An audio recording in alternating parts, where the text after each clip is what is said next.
楚国公等待小姐17年，大小姐，您若是不信小人，当年我走丢时是记事的，养父母是从人牙子手里将我买回来的。只是如今我需妥善处理和离之事，此事过后，我便可上京见祖父。好，那李忠立刻回禀国公爷，等待小姐回家。小姐，郭爷和那女子让奴婢来催您了，还说您再不去见他们，他们就闯进来了。仗义每多屠狗辈，负心多事读书人。他们真是一刻也等不了了。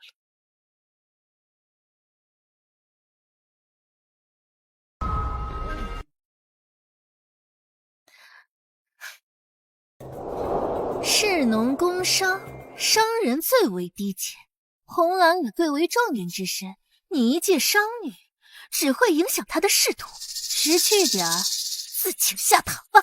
这也是你的意思？玉娘，月珍说的话虽然直白了一点，但是也在情理之中。你读书13载，笔墨纸砚，学堂数修，同窗往来用的都是我江家的东西。我父母过世之时，你曾答应对我不离不弃，现如今功成名就，却迫不及待地让我自请下堂，是欺我家中无人，想独霸我江家产业，是吗？你愣着干什么？赶紧写休书，找人给他轰出府去。哼，苏四小姐好大的口气。你一介侍姐，恐怕不知我青山伯府，当今贵妃娘娘是我嫡亲姑母，我劝你最好识趣一点，无论是我祖父还是我姑母，都不是你能招惹的。是吗？前些天我救得一人，询问之下，得知他与苏四小姐是旧识，叫宋玉书。宋公子将自己如何与苏小姐相处，你是怎么请他到家中唱戏一事写了下来。我给你念念这段。那日在后山，苏四小姐拉我进帐。江玉，你不想被休就污蔑我清白，我要你死！那不过是个踏步，我踏了几百分，已经命人示警张贴了。想休我，独占我江家，做梦！你到底想要怎么样？先将你这么多年欠我江家的银钱还上，然后你我和离。你去做青山伯府的乘龙快婿，从此我们恩断义绝。好，你要多少钱？不是我家小姐要多少，而是这些年你欠了多少。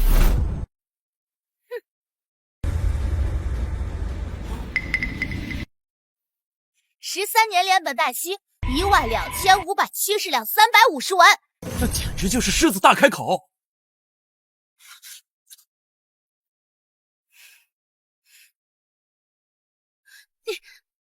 那我一笔一笔念给你听。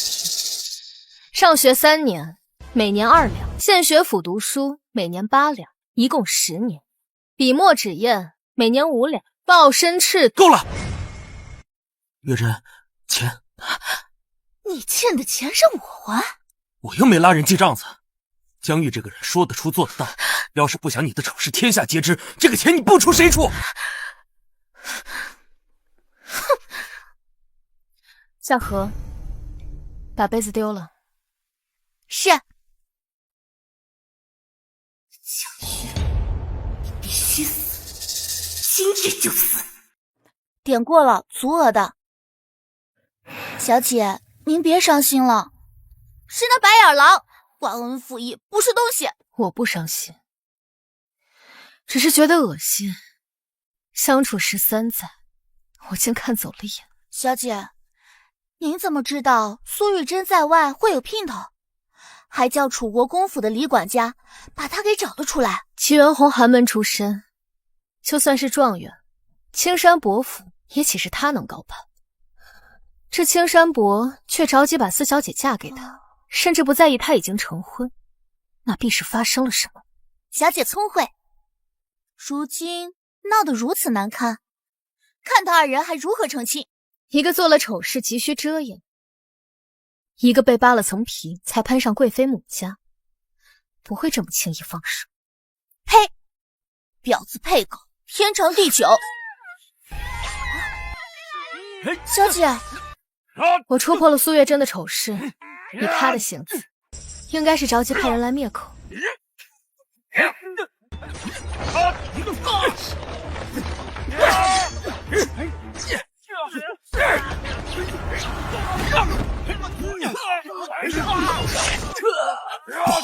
他们有所准备，先杀了江月，合计就可以交差了。杀！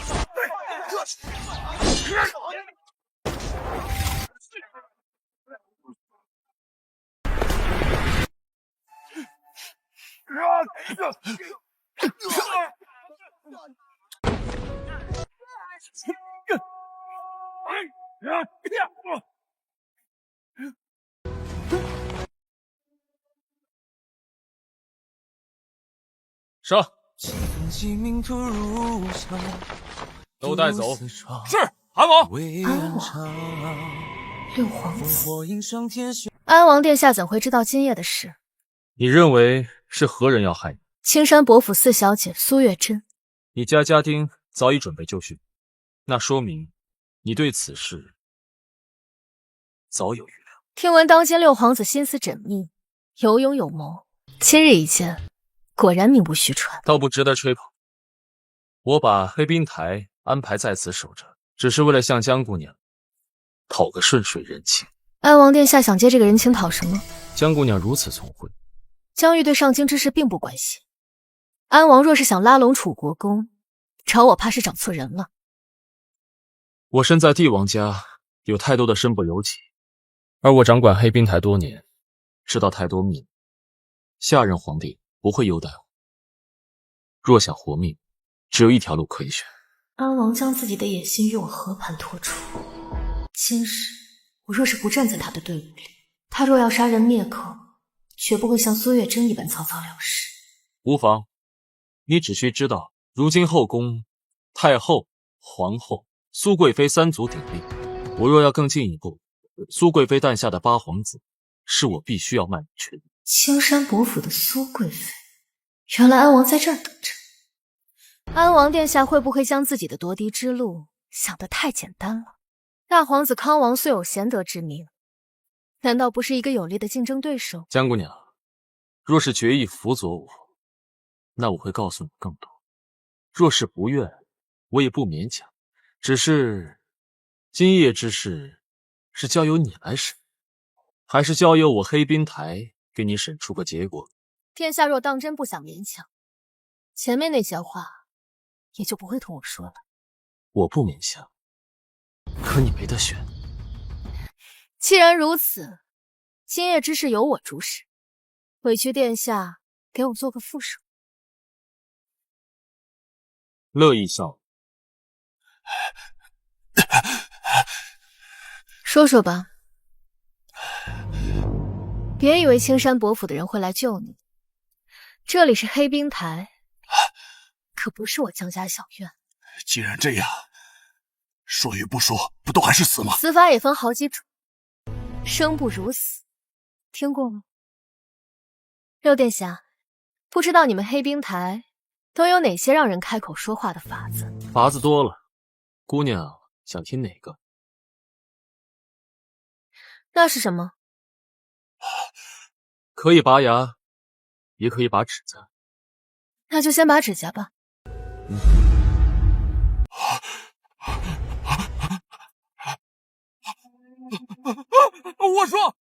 我说，是苏四小姐，她让我带人杀了你。还有呢？还有什么？继续说。我知道的我都说了。不，你还有秘密没说出来，好好想。有，还有，我家老爷在外面有外室，就养在玉秋街的宅子里。说。贵妃娘娘年少时跟康王相识。怎么个相识法？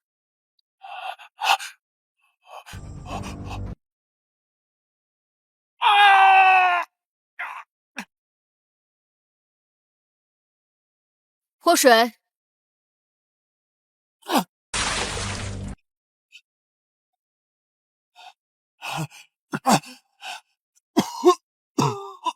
醒了就接着说。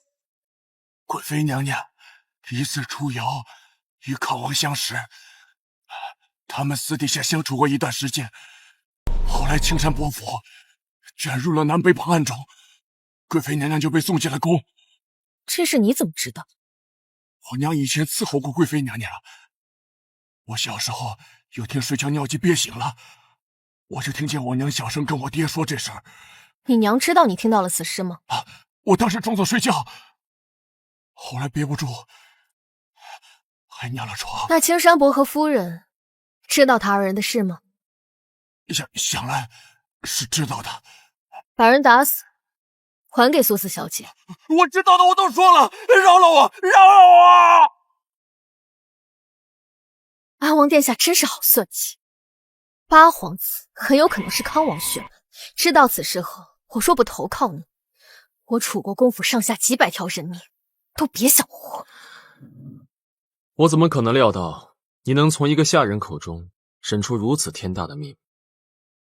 杨天福既死，你审讯之事无人知晓，此事交给我黑冰台来办，我一定让苏月珍还你一个公道。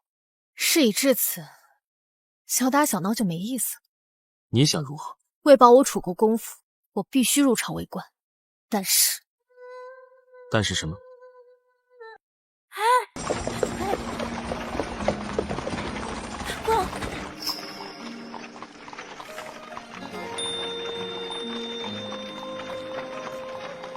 本想拉你入局做个傀儡，好让楚国公府为我所用，却不想你竟是如此有胆识谋略的女子。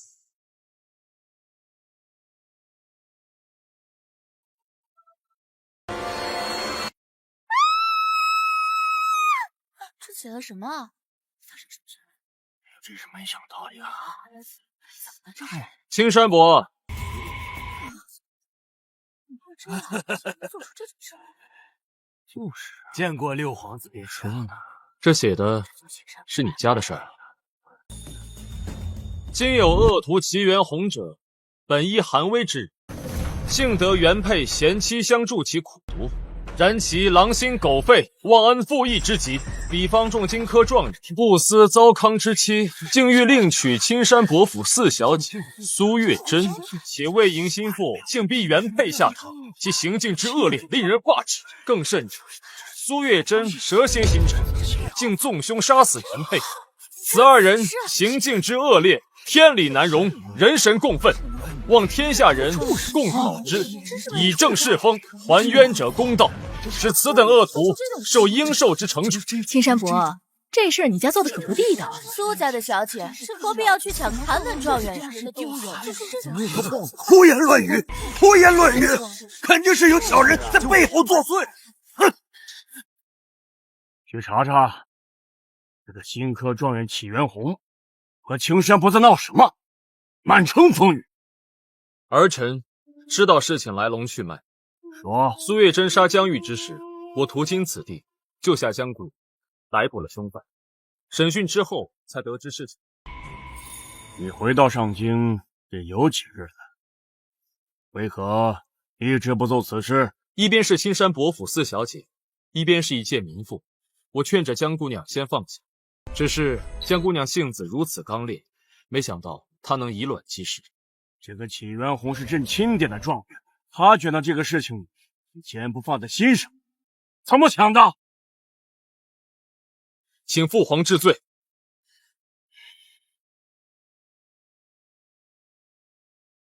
报！不好了，陛下，有人敲登温谷，要告御状。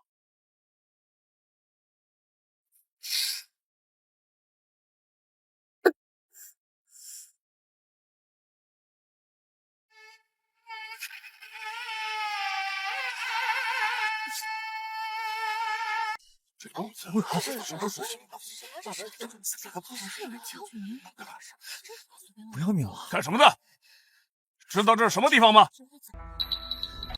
民女江玉，新科状元齐元洪结发之妻。金旗高中负心，强逼休妻，另娶权贵之女。这权贵之女要杀民女，此乃天理难容，人神共愤。还请皇上为民女做主。说得好，说得好，说得好，说得好，说得好，说得好，说得好！你可知告御状要付出何等的代价？民女甘受杀威棒，只求面见圣上。齐元洪欺君罔上，隐瞒婚事，罪不容诛！罪不容诛！罪不容诛！罪不容诛！罪不容诛！今天就随了你的心愿，打你20大杀威棒！来人！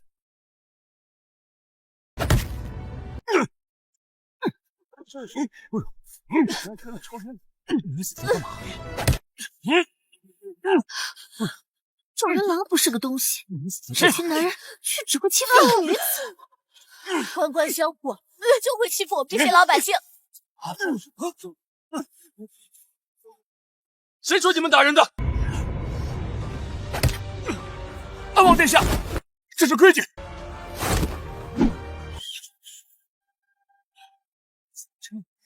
喂！哎呀，看他都这么近了，还在那恢复。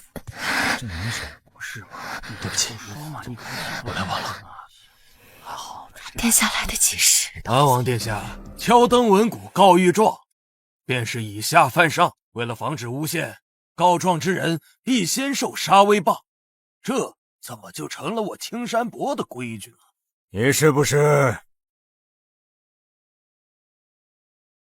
也要打老夫20棒啊？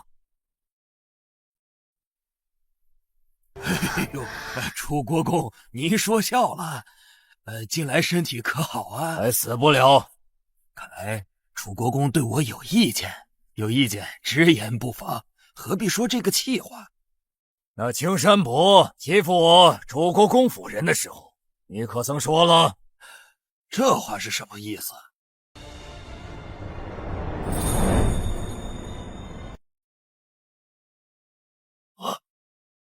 祖父回上京，怎么也不回家呀？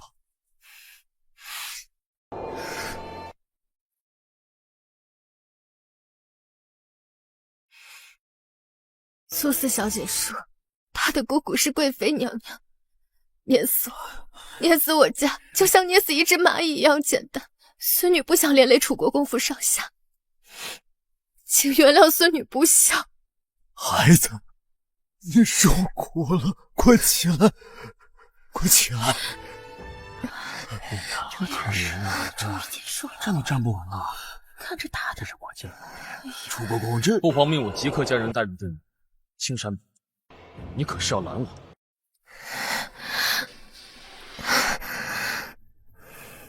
老臣拜见皇上。拜见父皇。快快请起。谢皇上。江爱卿，你怎么来了？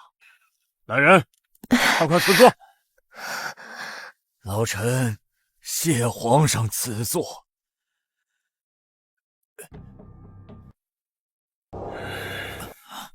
不知江爱卿此来所为何事啊？望皇上恕罪，臣带病之身本不该来见皇上。可今日事出有因，老臣丢过一个孙女，皇上还记得吗？记得，朕还见过你那小丫头，颇为伶俐。前几日，臣的孙女终于有了音信，老臣我还多吃了几口饭呢。这孩子是……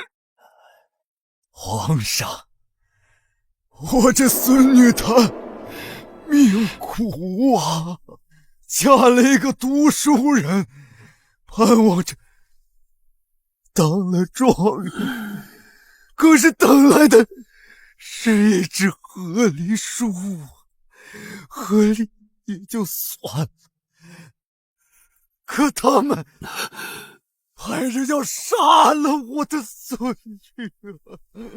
一个女子没有任何的错，被河狸还要被杀。心好痛啊，皇上！你不是说救了江姑娘吗？怎么让她受这么重的伤？青山伯，此案还有没有王法？陛下，这不是……陛下，民女要告御状。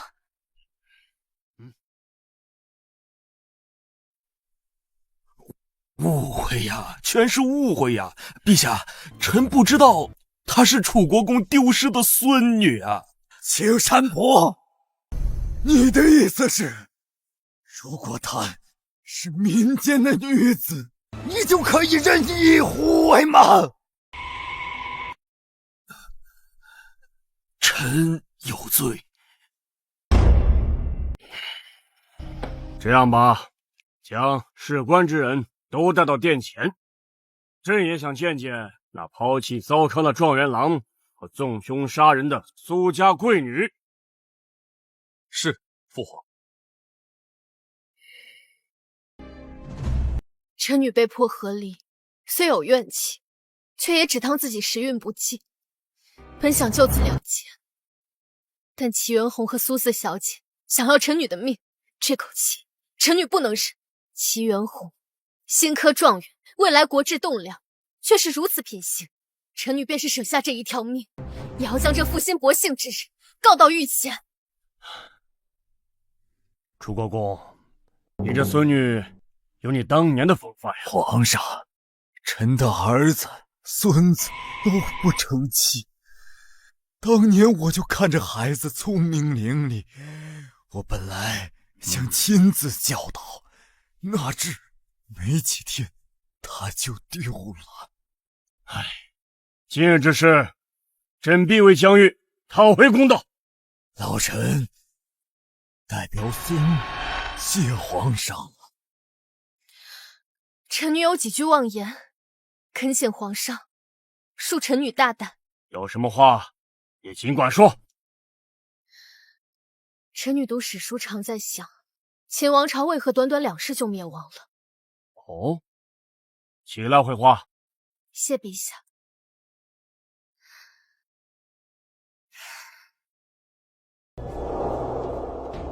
始皇帝在统一6国之前，广纳贤才，但在统一之后，却只听信赵高、李斯2人，以至于他薨逝后，2人篡改诏书，致使秦朝没落。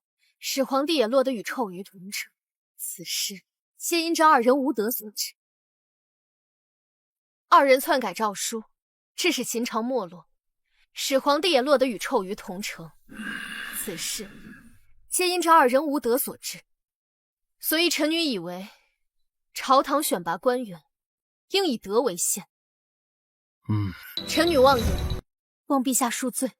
这字字都是齐元洪，字字都是齐元洪。若是陛下把这话听进去，对我们的青山伯父，对苏贵妃，甚至八皇子，都是重大的打击。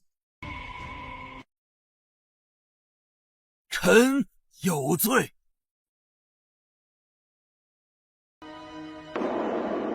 臣教孙女无方，让她做了害人之事，臣愿受任何的惩处。子不教，父之过。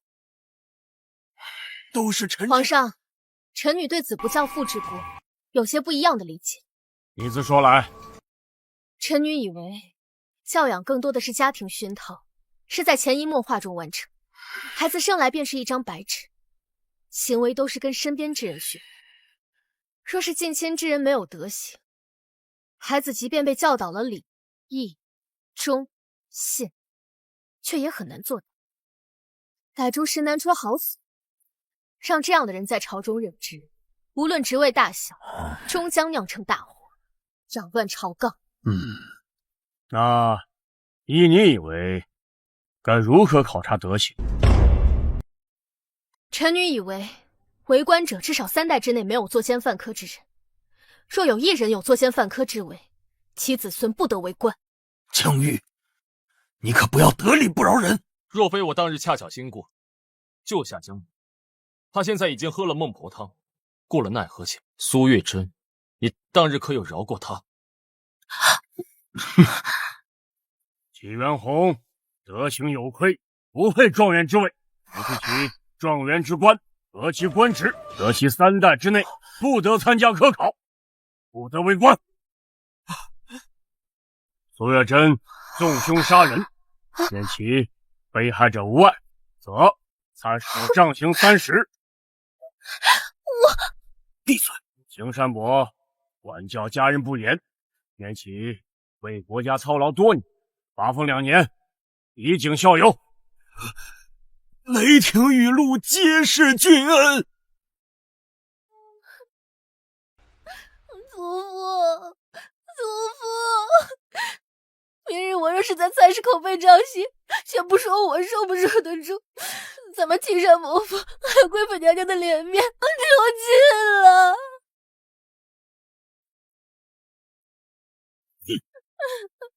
连杀个人都杀不干净，杨天福被黑冰台捉了去了，老夫想抵赖都抵赖不了。蠢货，蠢货！把小姐拖下去，关进房间里，等到明天时辰一到，拖去菜市口。是。祖父不要，祖父不要啊！祖父。江静兰、江玉、秦景维，今日堂上之辱，老夫一定要向你们讨回来！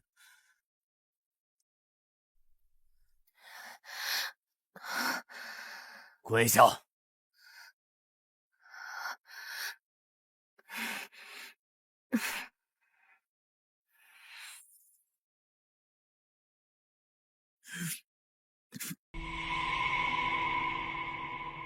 哎呀，祁元洪一事，你回家告诉我，我岂能不管？为什么要和六皇子搞在一起？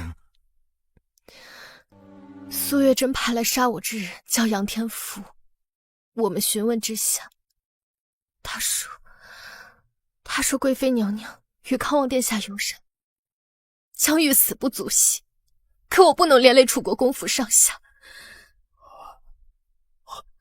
孩子，快起来！你不派人过来跟我说一下呀？非得把自己弄成这个样子吗？你是担心祖父护不了你吗？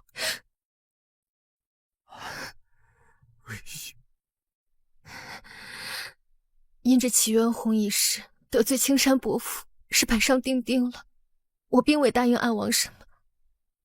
我赌的便是他有野心，只要他想扳倒康王和八皇子，就必会为我铺路。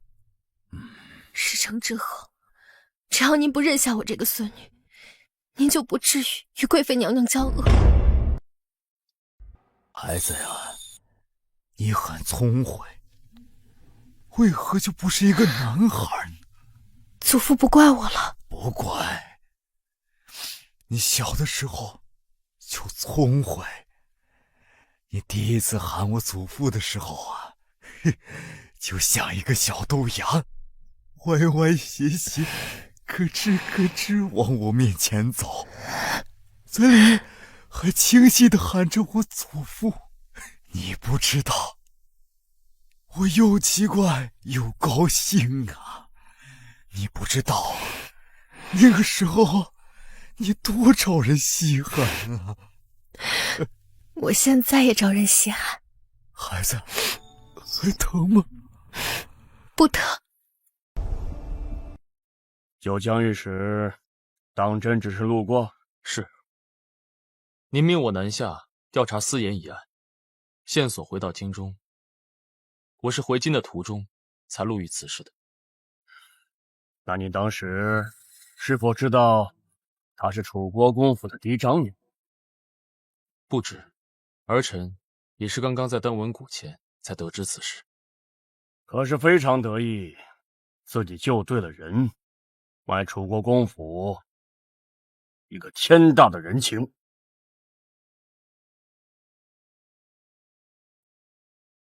可儿臣判他不是。当日我救下江姑娘，捉拿凶手，询问缘由。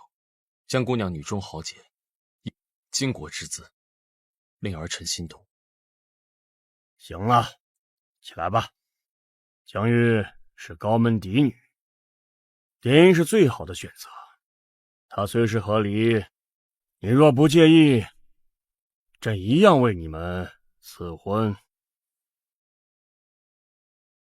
楚国公的身体已是强弩之末，江家无人可用。若楚国公就这么走了，楚国公府就此衰落，他没脸见列祖列宗。因此，楚国公必会将江玉推入朝堂。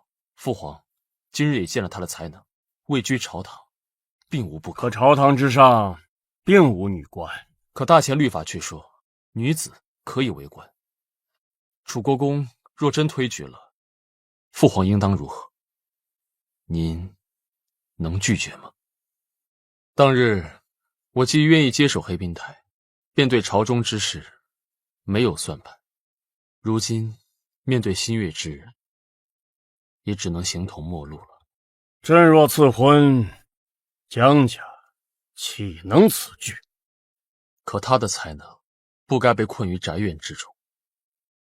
若是能为父皇所用，必能为您分忧。江玉这种女子入了朝堂也好，尚且在朕的掌控之中。若做了个女眷，还不知道在各家后院中能掀起什么风浪。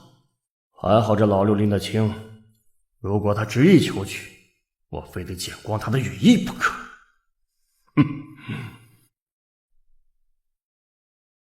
若想保楚国公府，我必须入朝为官。但是什么？我虽为楚国公府的嫡长女，可若想祖父推举我入朝为官，我就必须让他和皇帝看见我的才能。敲灯闻鼓，告御状，这是最好的一条路。只是安王殿下若卷进来，我告御状，皇帝必会起疑心，只怕会误了殿下的盘算。这御状你只管告，我自有万全之策。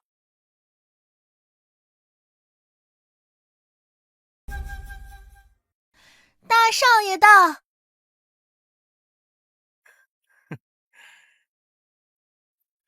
这是谁惹我们大少奶奶不高兴了？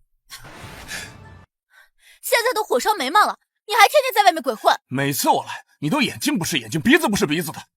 要是看不上我，当初别嫁给我呀！当初我要知道你是这个德行，我绝对不会嫁给你。自从嫁给你，我有一条好日子过吗？成亲第2天，我就知道你有一堆同房。成亲这么多年了，咱俩就生了一个女儿，你自己地位不保，你心里不清楚啊？生不出儿子，怨你的肚子。你倒是埋怨起我来了。哎，今日你大妹妹回府，国公爷对她很是不一样，找你人都找不见。祖父把廖嬷嬷和李庄都拨给他了。他告御状，你祖父亲自去接的人，连那状元都被他摘了魁。我说这大前朝可是出过女皇帝的，别以为你是世子就高枕无忧了，行吗？哼，神经！女子要想出头，哪有那么容易？哼！不行，我非得张罗这2日把她嫁出去不可。小姐，您的身子好些了吧？伤的可真重，当时你就该带我去，替你挨了个大胃棍。姨娘，姨娘，我听说你挨了杀威棒，这是我差人给你找的上好的金疮药。用你的东西，只怕会脏了我家小姐。姨娘，你为什么不告诉我你的真实身份？我有没有和你说过，你没资格叫我玉娘？姨娘，看在我们青梅竹马的情分上，你就饶过我吧。3代不能为官，你这是让我和我的后人世世代代在底层在泥潭啊！你答应青山伯府亲事的时候，可曾想过我会如何？你带着苏月珍到我家逼我和离给我写休书的时候，可考虑过我？苏月珍要杀我的时候，又可曾想过饶过我？我不知道苏月珍会这样做。我当日娶她是为了让你过上好日子。大小姐恕罪，小子没能看住她，让她给您添堵了。愣着干什么？给我打！往死里打！小姐，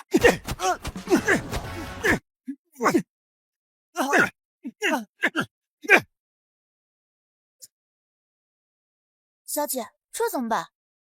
丢去青山伯府门。是。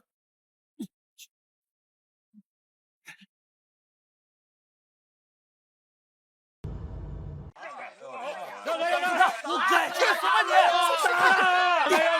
怎么出这种事情？敢吃东西，坏女人就是你！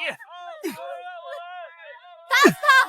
杀了他！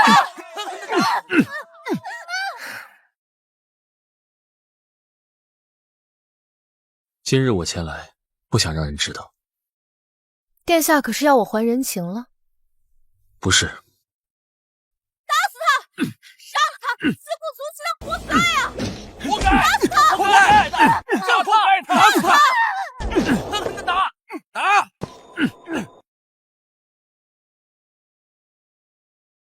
你身子好些了吗？多谢殿下关心，已经好利索了。父皇的口风我已经试探过，若是楚国公推举你，他应该会给你个机会。这些日子，祖父倒是对我多番试探，又无数次感慨。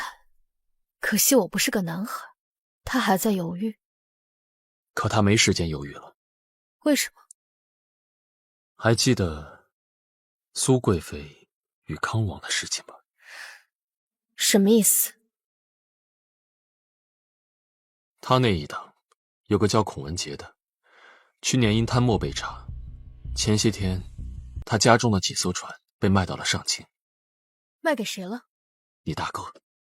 这船有问题。至于具体牵扯到什么，你自己去查，尽快处理。若等我出手，楚国公府就保不住了。安王殿下，以您的手腕，便是没有楚国公府，不也一样能实现您的野心和抱负？为何要将我拉下水？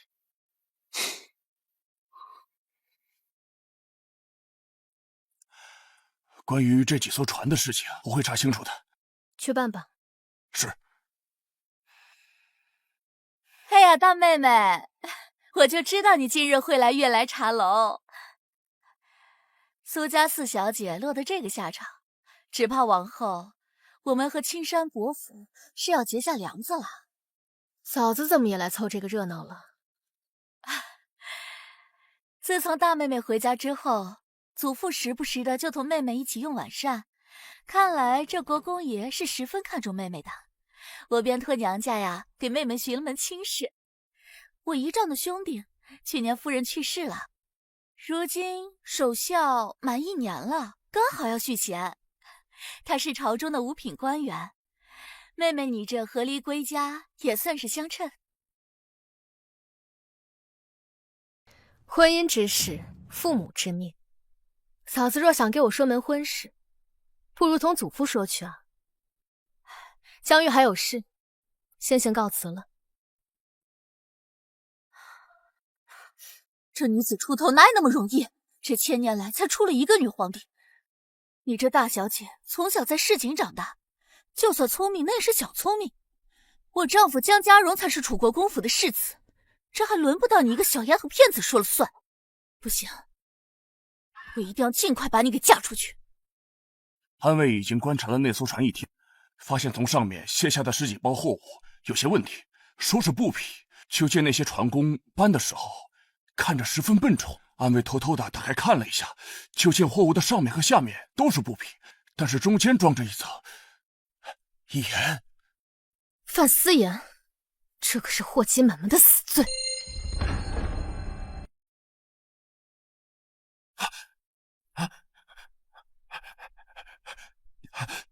祖父，孙儿到底做错了什么？您告诉孙儿，孙儿一定改。先打他50鞭子！啊！祖父！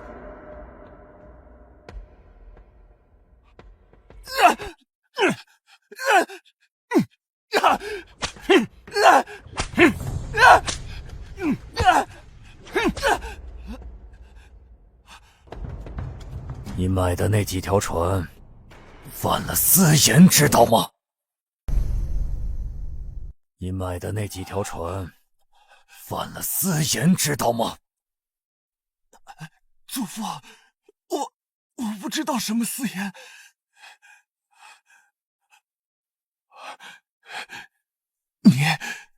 是不是你？你在祖父面前胡说了些什么？不知悔改，犯死也是死罪。今天要了你的命，免得你祸害全家。祖父，我真的不知道。您知道的，孙儿生性胆小，怎么可能去做那种要命的事情啊？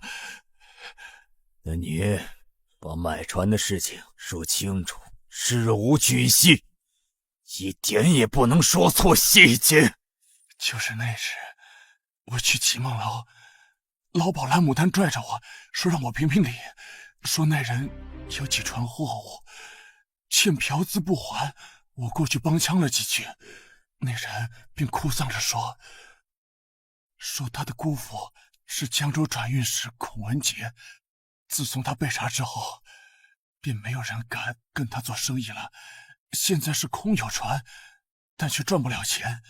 我想着这航运的行当是一本万利，就把船买下来了。哪儿来的钱？是偷了萧玲嫁妆里的字画，还有几个古董画瓶。我江家怎么会有你这样的孽障？你哥哥怎么了？为什么祖父把他关起来，还把我们院子给封了？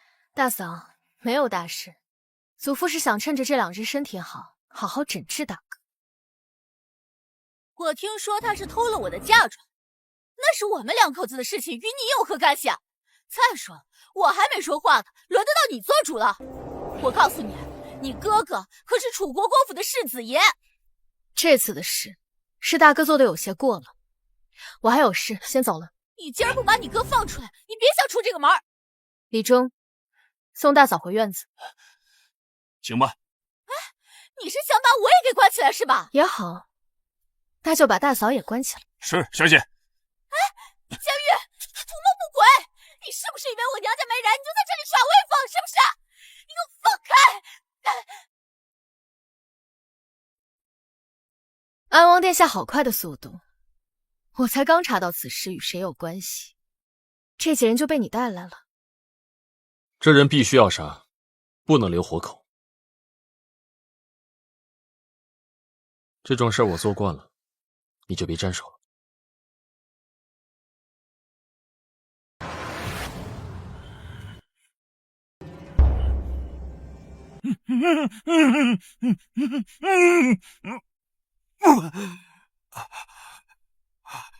你是大小姐吧？奴才随船卖给世子爷，奴才也算是楚国公府的奴才。放开他！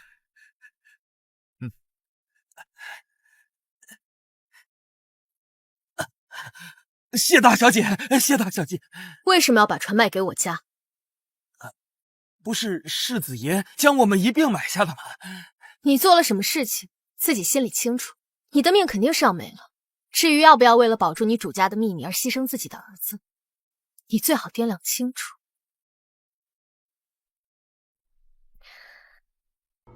看来是个忠心的，那就成全他，动手吧。用什么刑具？随便。我家大人说，小姐之前见识过拔指甲，今日特地嘱咐，一定让您见识见识拔牙。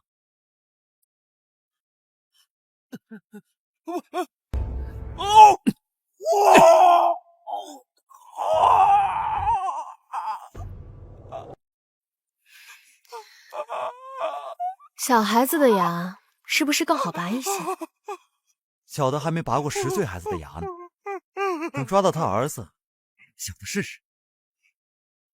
相信小孩子的呼喊一定比大人的更好听。我说，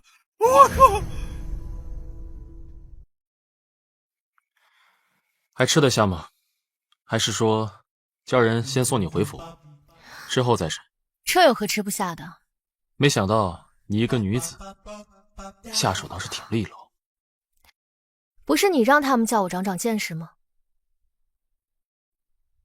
楚国公在接你回府之后，有没有跟你说联姻之事？自然是说了，虽是和离归家，到底是高门贵女，要嫁也还是嫁得出去的。是哪家？想知道？我自然不会忘记安王殿下的提携。我同祖父说过，如果我有比联姻更大的价值，不去联姻也是无妨。眼下四言一事闹出来，楚国公府怕是要乱了。船是孔家的船，船老大不知道四言从什么地方来，卖船的就是个工具人，一问三不知。整件事情的关键就在那个叫蓝牡丹的老鸨身上，可这女人是个硬骨头，竟然一个字都不说。但这蓝牡丹似乎对江家之事都很熟悉，想来应该是同江家荣走得近。该不会是因为楚国公对你重视，让江家荣感觉到了危机吗？那冲我来就好了，对付江家对他自己没什么好处。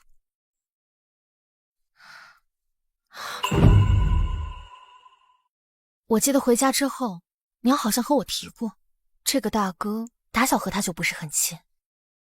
你对你二哥还有印象吗？有些印象，是赵姨娘的儿子，早产，身体底子弱，前些年就病逝了。从你走丢起就开始记事了？是。听楚国公说，你自小聪慧，3岁时就已经能背千字文了。这倒不记得，也不记得自己是怎么走丢的，只知道醒来的时候就在人牙子手上，我就用瓦片把头发弄断，装傻，这才没被送去青楼。我爹娘就是我养父母，他们从人牙子手里买丫头，我见他们是个好人，就使劲盯着他看。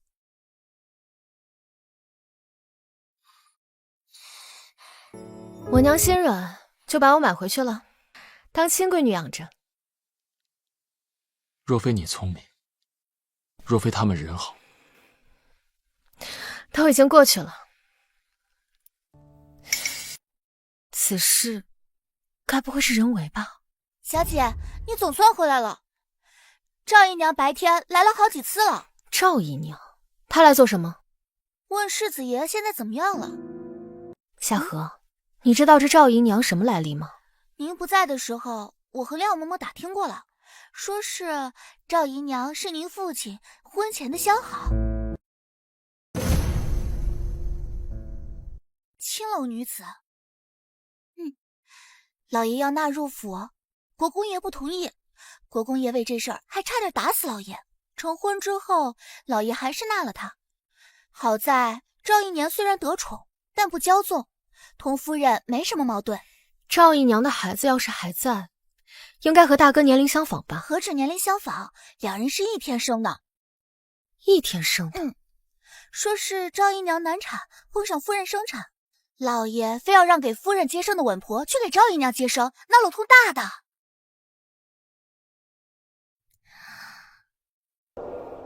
夫人也是可怜，生下的大少爷随了老爷的脾气，烟花流巷不少去。夫人管他，他便跟夫人离了心。你又3岁走丢，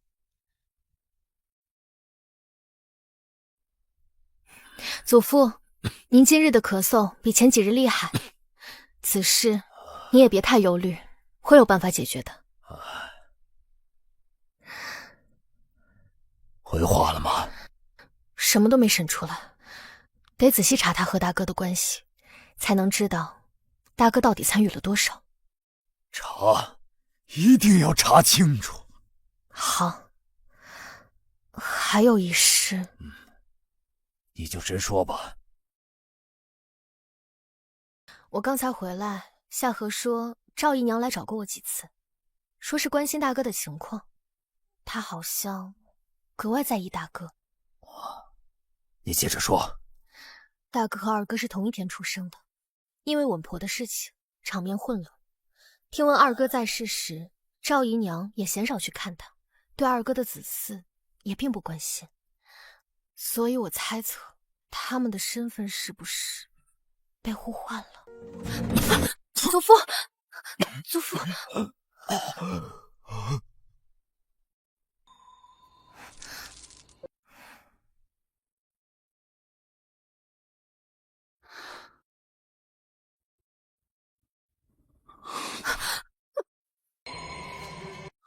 是我。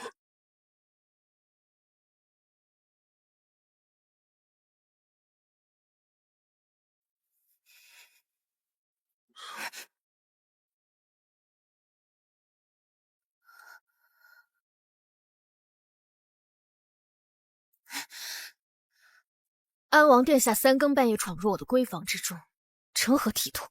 事出突然，见谅。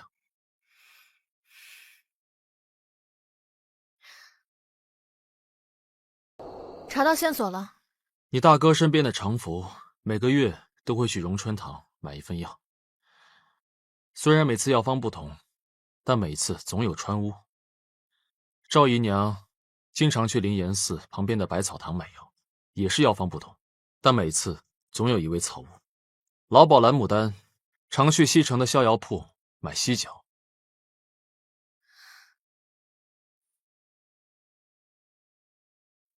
这三味药合在一起，我问过太医，这些毒跟你二哥中毒的病情极为相似。这蓝牡丹在玉琼街还有一处宅子。玉琼街？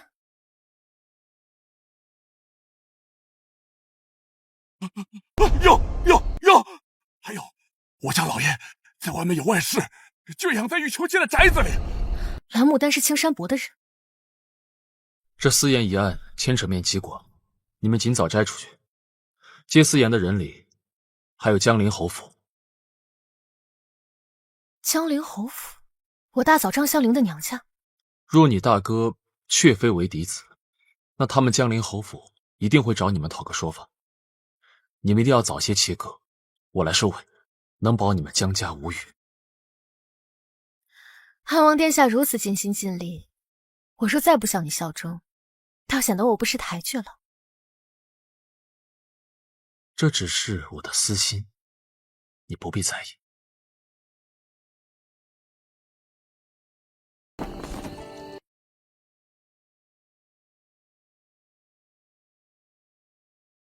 大哥，蓝牡丹、赵姨娘三人买的药，要汇成一份才有毒。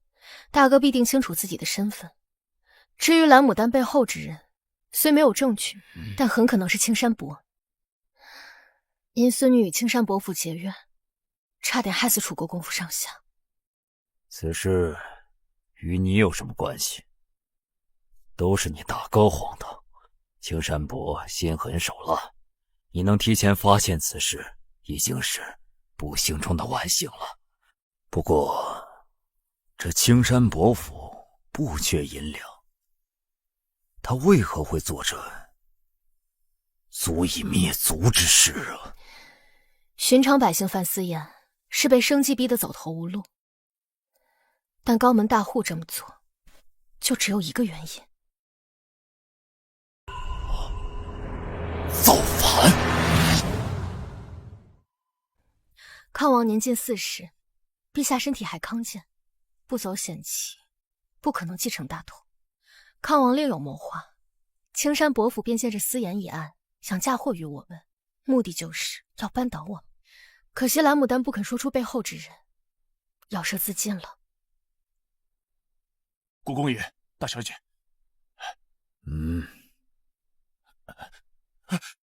祖父，我真的知道错了，我以后再也不敢了。我以后一定老老实实的，我反反投降。我说，你什么时候知道你不是嫡长子的？孙儿，不明白祖父在说什么。赵姨娘都已经认了，你还要装神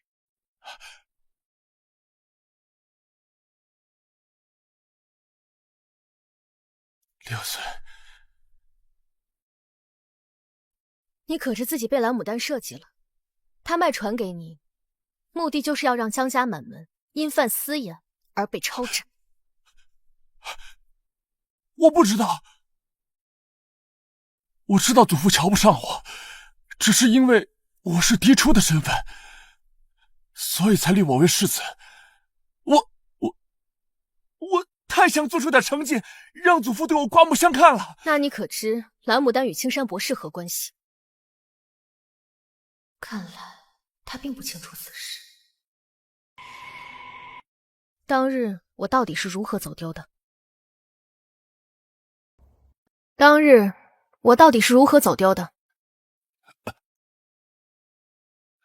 你3岁就能背诵千字文，深得祖父赏识，赵姨娘便托人给我递话，说我是庶子，让我去讨祖父欢心。可祖父对你更加器重，我便李忠，拿酒来！祖父，我真的再也不敢了，求求你饶了我这次吧，我也不想被换啊，祖父。祖父，你被换，你无可奈何。你可以隐瞒不说，却害了玉儿。为了你的愚钝，差点整个国公府的人全部被斩杀。我今日若再怜你一命，我如何去向列祖列宗去说？祖父，求求你，不要，求你，求你饶了我，再给我一次机会，我是你孙儿，祖父，祖父不要，祖父，祖父，饶了我，你不能，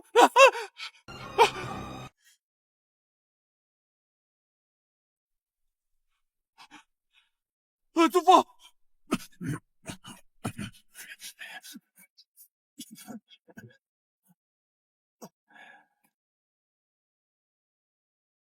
王爷，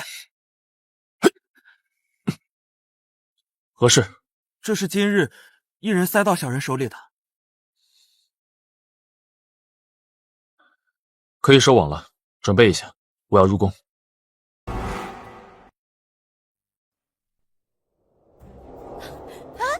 我家小姐还没起呢，有什么事情不能晚些再来。你给我让开！夏荷，你先下去吧。你给我让开！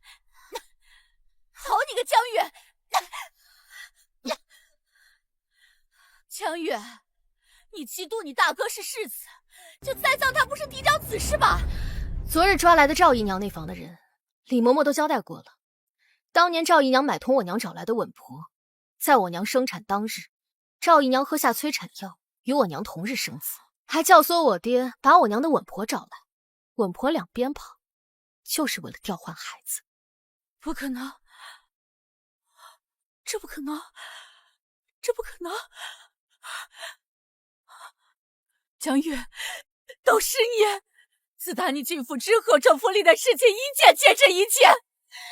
江月，你就是个灾星，你就是楚国公府里的灾星！住口！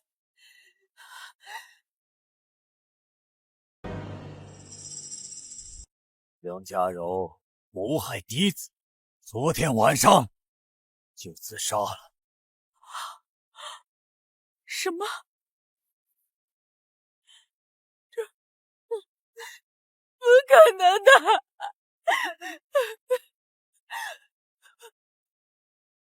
我堂堂侯府嫡女，嫁的是你们楚国公府里的嫡长孙。你现在告诉我，他是个庶子，都是你们杀了他，都是你们杀了他，都是你杀了他！胡闹！你们就欺负我一个人是吧？你们说什么我都不会信。好，我人微言轻，那就让我父亲降临后，东国公爷您说吧。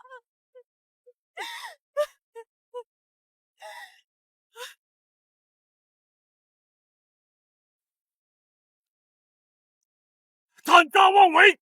他们要干什么？造反吗？你是说，有人将这事儿写在纸条上，放在你们黑冰台的手里，就走了。是。会是谁？上京城中有暗卫的人家不在少数，儿臣猜不出。你们查到的人里，还有主谋？那么大规模的范私盐，把京城高门大户一半都牵扯进去，必然是发现了盐矿。查到这些人一直都在上京，可上京以及周边郡县都在父皇您的掌控之中，哪里还会有盐矿？盐矿可有线索？根据儿臣目前掌握的线索分析，盐矿应该在南陵。南陵不是靠我母妃娴妃的娘家吗？此事继续调查，务必证据确凿，向朕汇报之后再行动。是。江陵侯府抄家，其余人按律查办。江陵侯府42人，仆从223人，都要问斩。张香菱也要被斩吗？楚国公府嫡长子变庶子，张香菱不满，和离之事闹得沸沸扬扬，谁也保不了他。此事与你无关，是他执意要走，怨不得别人。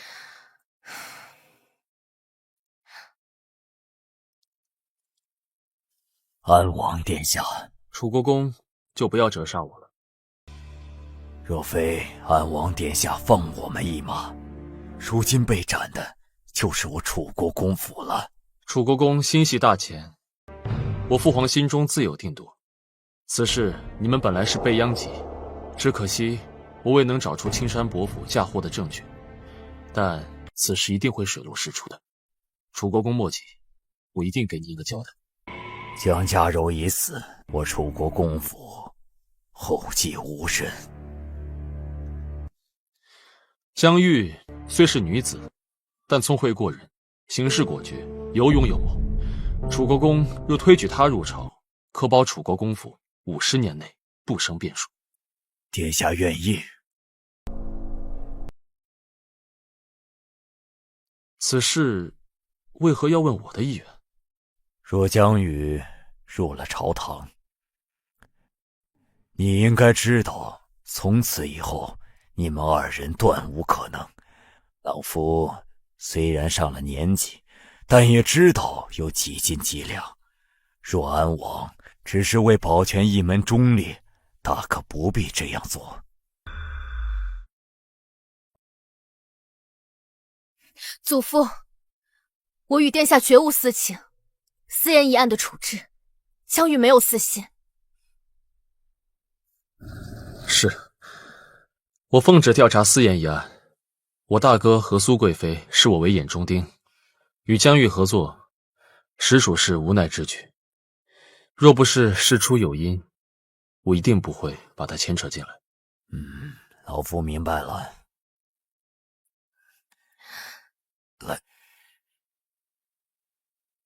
替老夫送安王殿下。是。不必了，我认得路。府上置办丧事，我就不打扰了。安王绝非良配。祖父瞧不上安王。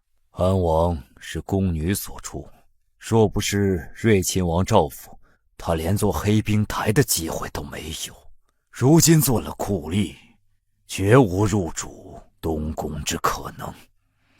不管谁坐在大位，都不会让他好活。不要总是捣鼓这些东西，让太后和朕担心。木鸟如何能飞啊？皇兄，你别不信，迟早飞给你看。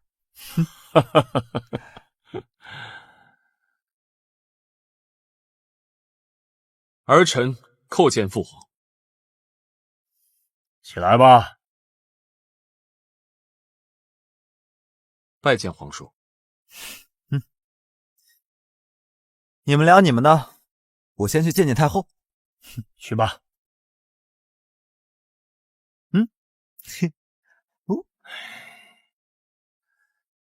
你皇叔心思纯净，不要把这些污浊的东西带到他面前。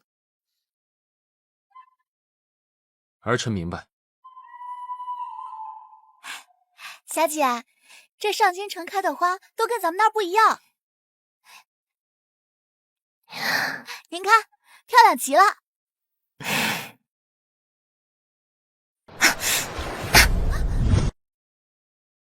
刚才明明见到有只狐狸跑来，二位小姐可曾见过？狐狸没看到，找死的禽兽倒是有一只。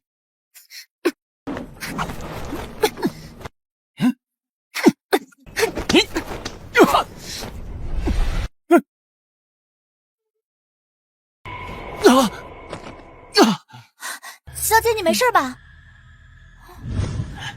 江玉，你害我四妹妹在菜市口被杖刑不够，还想杀我灭口！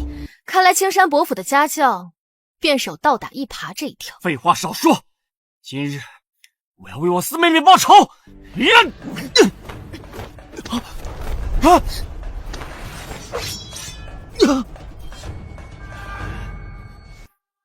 刀剑无眼，苏二公子承认。今日我必杀了你！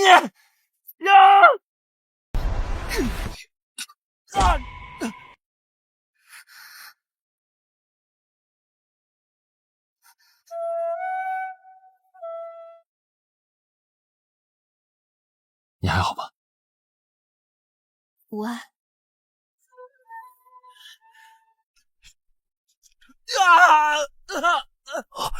什么人？好大的胆子，竟然敢伤我青山伯府二公子！黑冰台是安王殿下，不知是安王殿下驾到，小的冒犯了。不知我们青山伯府何时得罪了安王殿下？您要护着这个伤人的凶犯。苏磊咎由自取，是他伤人在先。你们若非要讨个说法，就跟我去公堂对簿，或者由我来禀明父皇。安王殿下，请恕罪。我们二少爷伤势不轻，我们先送他回府了，告辞。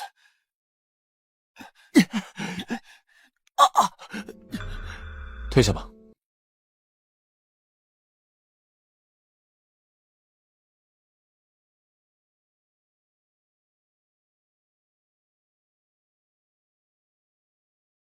今日之事，多谢安王殿下。今日即便我没有来，你也一样能妥善处理。我只不过是锦上添花罢了。殿下若没有其他吩咐，江玉先行告辞了。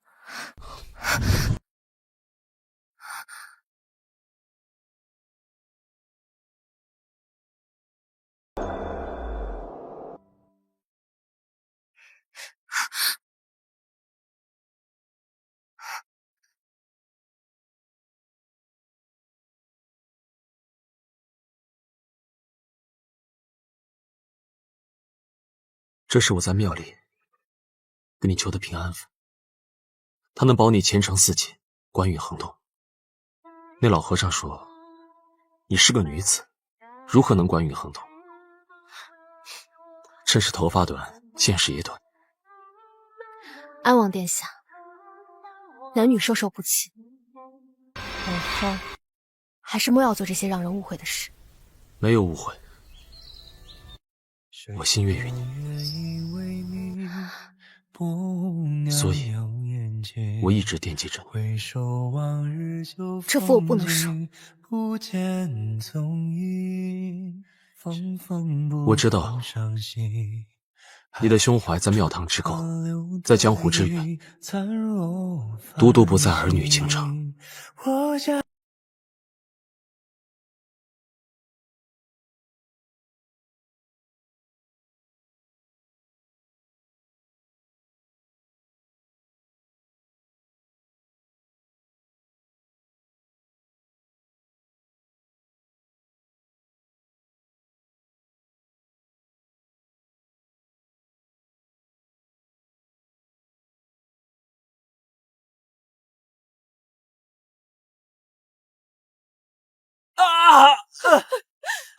我的腿啊！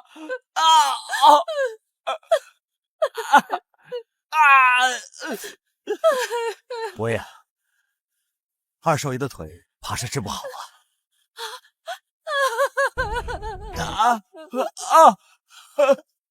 公子，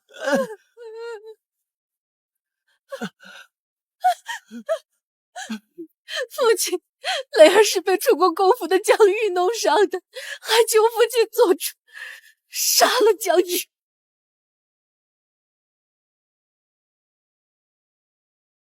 求父亲做主，求父亲为我儿做主，求父亲为我儿做主。私盐一事，我下了这么大一盘棋，最后还是没弄死江静兰。他杀了个孙子，不仅保全了全族，如今还想他的孙女入朝为官，我绝不能让他如愿。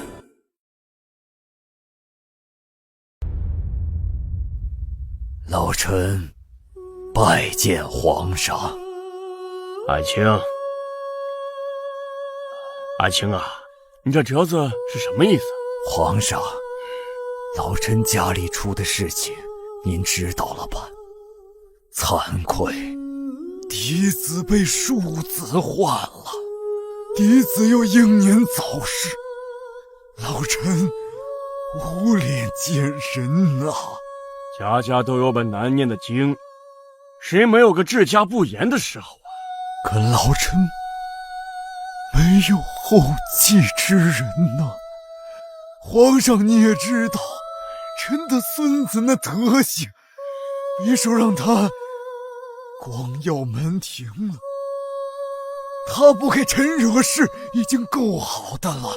臣本来是打算100年之后跟列祖列宗谢罪，可如今臣的孙女江玉给了臣希望，老臣想赌一赌，不想让楚国公府败在臣的手里。但是爱卿啊，江玉是女子，她入朝为官有多难，你清楚。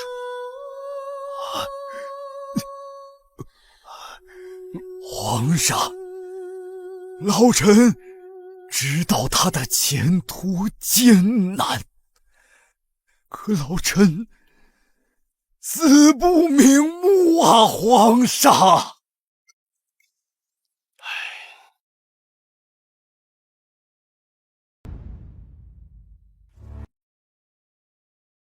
陛下，我大前从来没有女子为官，如今岂能因为一个江玉就坏了这个惯例？吾皇三思。吏部尚书，臣在。你来说说，这女子可否为官呢？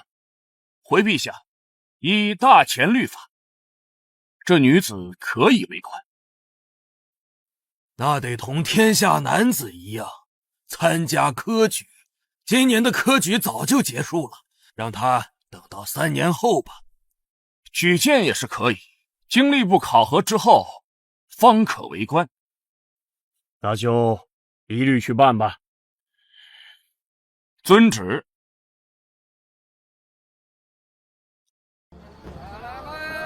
来，走，全在这儿。来看看了，最后一点了，卖完收单。来了，快走，快走！若不可忍，如今刺杀朝廷命官，举荐女人就是这下场。这次是他，下次就是你了。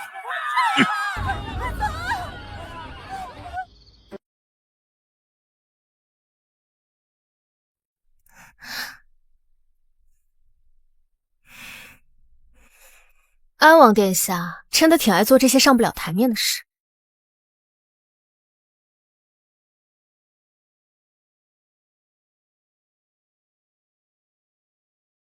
那能怎么办呢？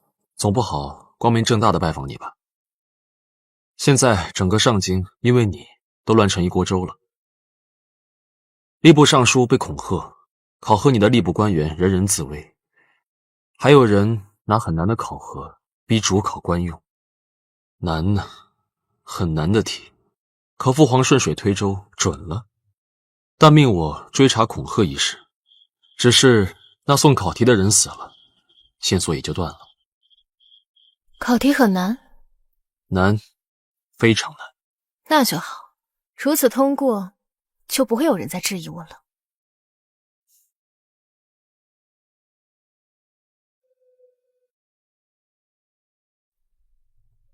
我在朝堂等你。再陪我一会儿。明日大考在即，眼下已经看不进去了，殿下帮我静静心。想做什么？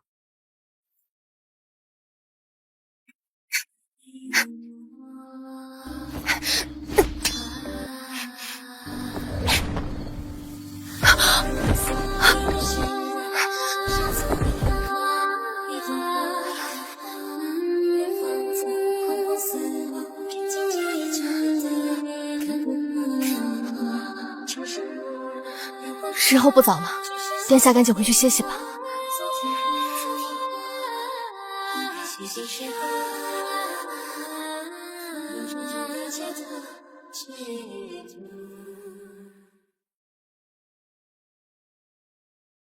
用的是那套题吗？青山伯放心，今年科举都不敢用，陛下能允了这套题，他也不想江玉入朝。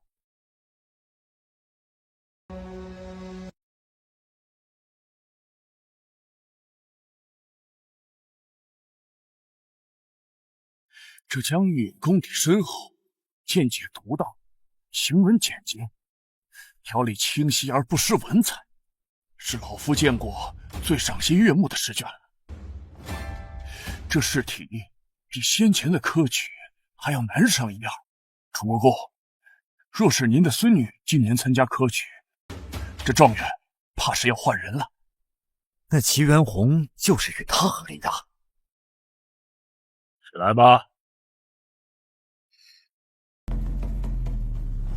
你说，如何才能让我搭前长治久安呢？臣女以为，一个国家想要长治久安，首要的是军事力量强大，其次就是要得民心，让百姓安居乐业。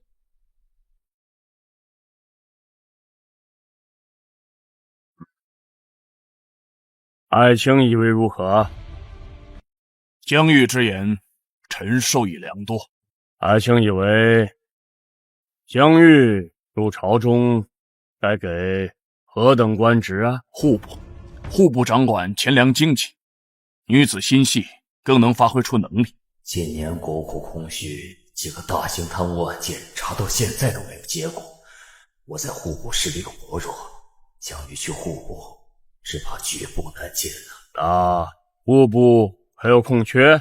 有，户部清查御史6品。既然如此，那就户部清查御史吧。谢主隆恩。去户部好，户部是康王的根基所在，我倒是要看看这个官能当几日。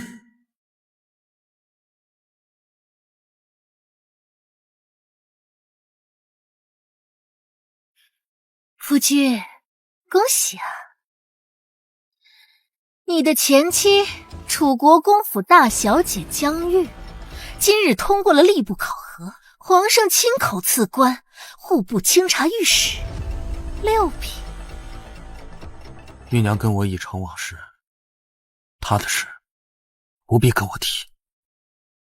玉娘，你叫的倒是亲热，叫的倒是亲热。你这个废物！自从婚后，你从不与我同床，怎么嫌我失真？你也就只配我这种失真的。我告诉你，齐元洪，我也看不上你。本小姐想要男人多的是，不差你一个。去，明日给我找个小官过来，要身体壮实的。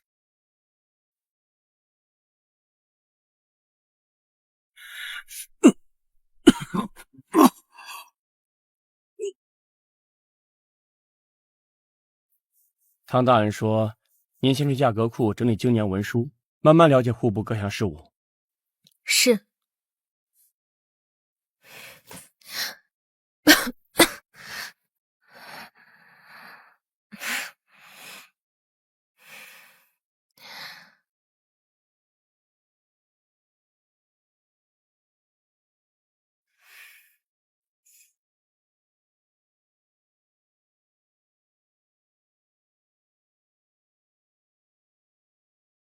户部尚书汤伯阳是康王妃的父亲，康王与青山伯府有内重关系，他不会待你太好。安王殿下，来看看你，怎么样？整理档案这工作会有落差吗？挺好的，在这里可以了解到很多讯息，大钱的税收、人口户籍、各项支出都在这里，我可以了解到很多事情。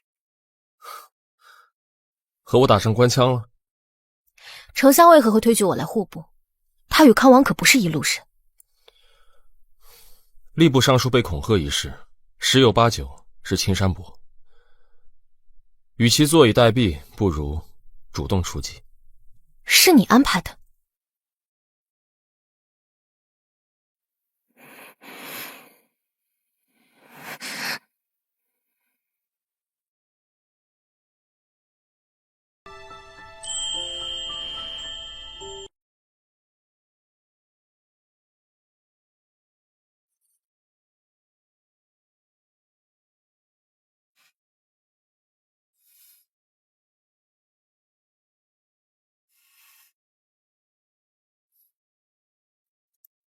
查查军费吧。我是来接这个的，已经跟汤伯阳说过。你是故意的？自然。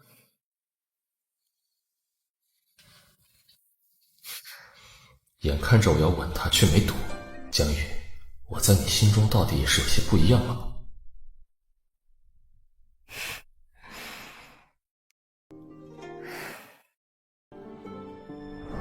景和16年，军部申请的军费是粮食2312万担，布匹532万匹，军饷465万两。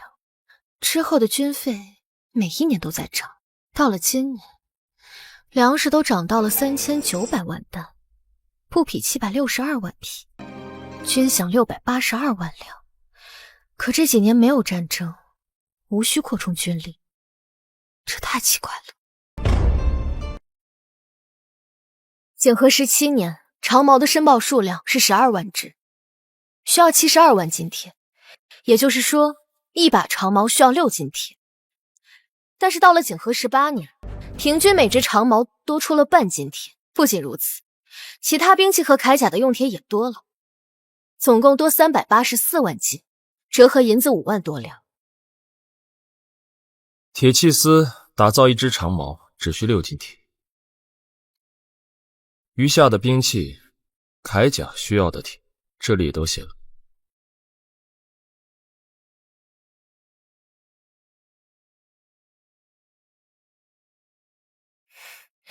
此事你都已经查得清清楚楚了，却还要我来做这个出头鸟。此事我不好出面，可若是你查出来的，那是大功一件。我还真是安王殿下手里一柄趁手的刀。彼此彼此。余下的调查，江大人自食其力。承接兵部长矛、铠甲、马鞍等，这些需要军需打造的，是一个叫汇丰铁器房的地方。汇丰铁器房东家叫洪勇，这人没查出来，只知道他不是上京城人。这汇丰铁器房是何时成立的？有2年了，在皇上决定扩军之后。也就是说，这汇丰铁器房是专门用来承接军需而成立的。应该是。我去汇丰铁器房走一趟。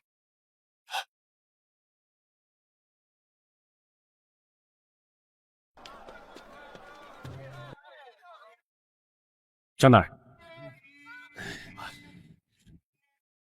请。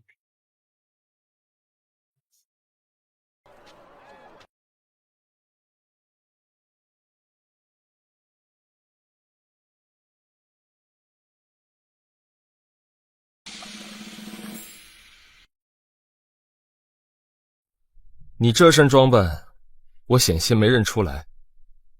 一时兴起，来城南逛逛，穿男装便合适一些。汇丰铁器坊是在扩军之后开设的，主人洪勇是柳州郡人，凭空出现的。不过他与军器监向永和关系莫逆。你什么都知道，却还看着我查。此事得你来查。假如你什么都没查，就参康王谋逆，就算证据确凿，那父皇怎么想我？可是铁器司为何将武器打造分出来？铁器司出了场事故，死了3个铁匠师傅。什么事故？爆炸。说是一个学徒家中有喜，买了不少炮仗放在了打造房，打铁炉子不知怎么倒的，点燃了炮仗，一下子爆炸了。大理寺没管？管了，查了，说是意外。只要查明白了向永和与洪勇二人，此事应该就明了了。这样，我查洪勇。你倒是挑了个难查的，这向永和4品官，要查他可太容易了。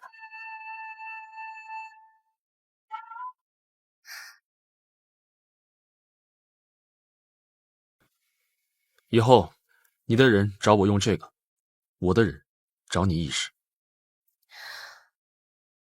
好。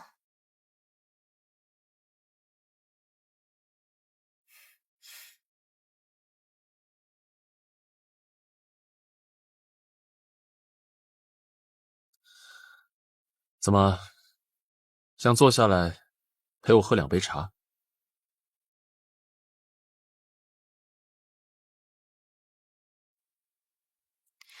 此事了却之后，你我2人便不再合作了。早前不是说过，你入朝之后，我会在朝堂助你一臂之力吗？你不欠我什么。我若扳倒康王，你我往来过密，皇帝必定会对你起疑心。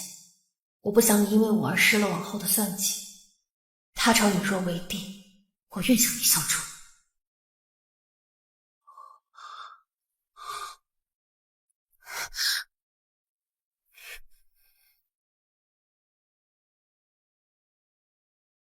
官员与皇子勾结，我不想落个满门抄斩的下场。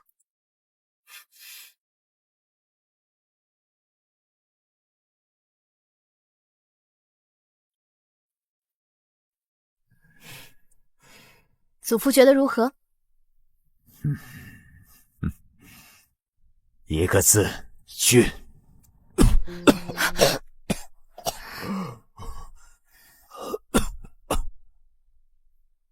军期监向永和虽然没有权柄，但油水很足。我之前认为他是承恩侯的人，承恩侯当初在军中与他们接触不少。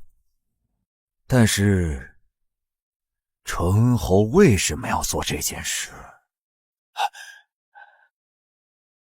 国公爷，大小姐，已经查到了。向永和是在原配夫人离世之后，娶了个7姓女子为妻，没多久他就进了军监，还做了8品小官。向永和的夫人是什么来头？戚家20多年前来的上京，开了几家铺子，其他的看不出。继续查。是。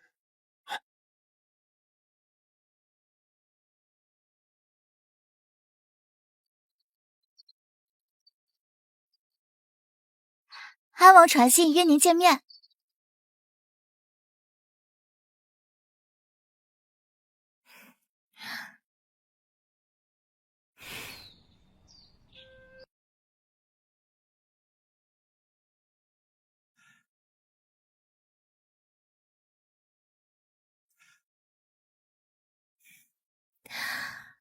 安王殿下出入我楚国公府上，一向如入无人之境，今日倒是一反常态。江姑娘既然要与我决断，那我还是规矩些好。可是查到了什么？江大人，赛马吗？好啊。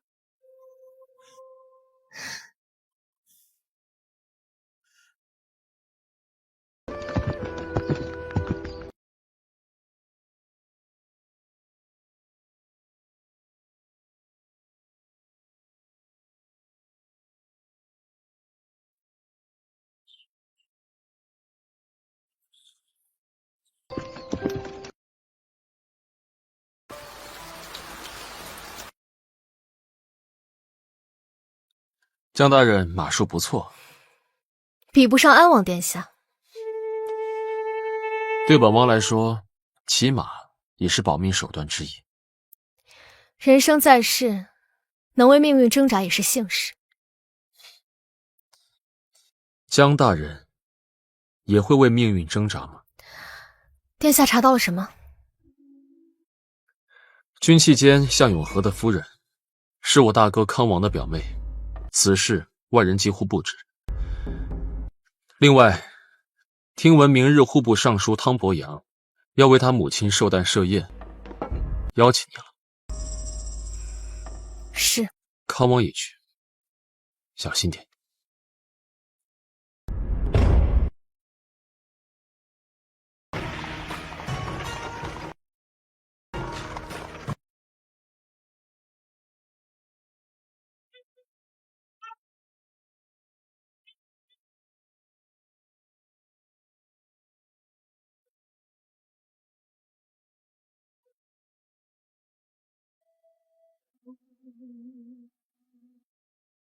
复国公道。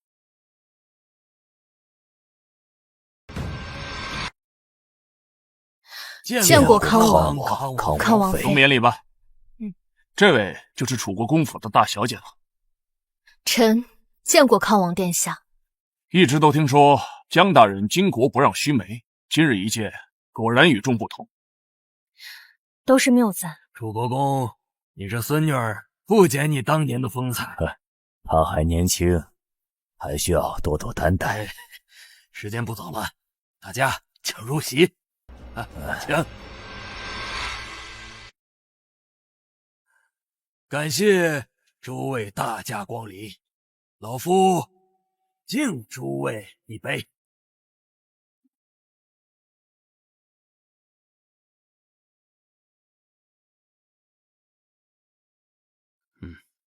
大侄女儿，酒桌上就得喝酒。来，伯父敬你一杯。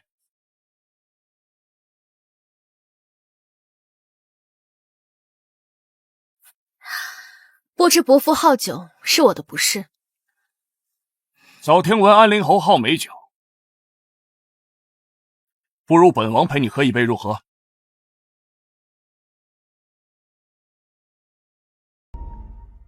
不如本王陪你喝一杯如何？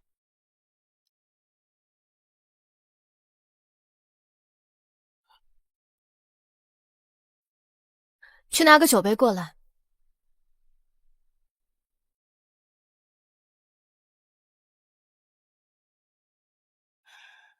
江大人虽然巾帼不让须眉，但毕竟是女子，不如由本王陪你喝一杯如何？江玉初次参加宫宴，本该先给各位前辈敬酒，但江玉也是初次面对这种场合，一时不知如何应对，失礼了，自罚3杯。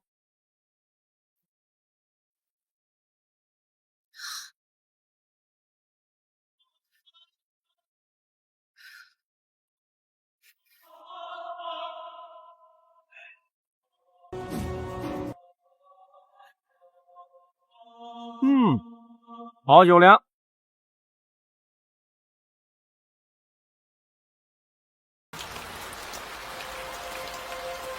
小姐，你今日喝了酒，早些休息。知道了。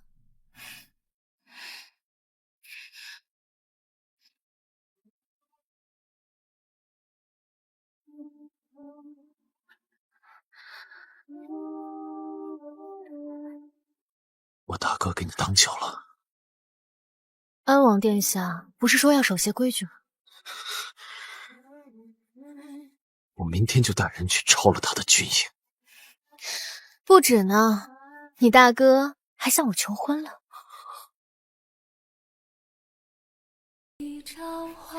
不止呢，你大哥来向我求亲了。他说康王妃身体欠佳，然后怀孕了。康王妃还没走，这老丈人就忍不住给塞康王妃的姐妹进来。他说讨厌这种尔虞我诈，还说不介意合理利诱。我们这位户部尚书大人让我到价格库整理档案，是想拿我当刀杀自己的女婿。无语随可透。昨夜一树风骤，浓睡不消残酒。试问卷帘人，却道海棠依旧。知否？知否？我现在就进宫。应是绿肥红瘦。去做什么？昨夜一树风骤，告状。浓睡不消残酒。试问卷帘人，却道海棠依旧。知否？知否？父皇，范思言的案子有进展了。虽然很多线索断了，但儿臣还是怀疑岭南那边。听闻大哥对岭南的情况熟悉一些，儿臣本想问他，一直在他府上等到刚才，都没见到大哥。那就改日再说吧。是。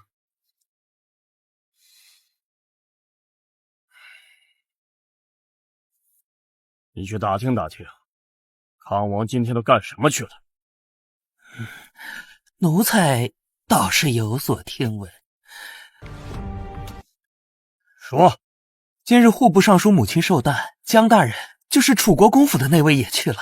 安陵侯让江大人喝酒，康王殿下去挡酒了。人家叫来。是。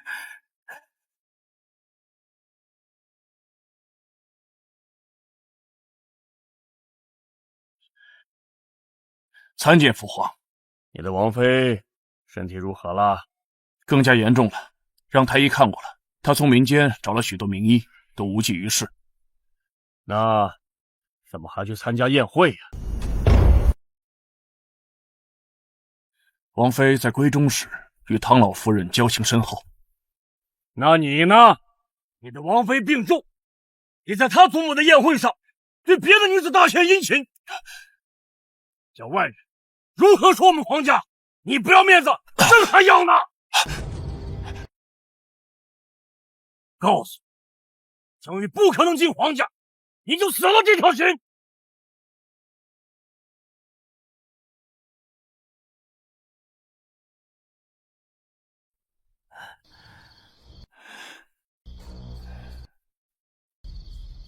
公公，我来之前何人来过？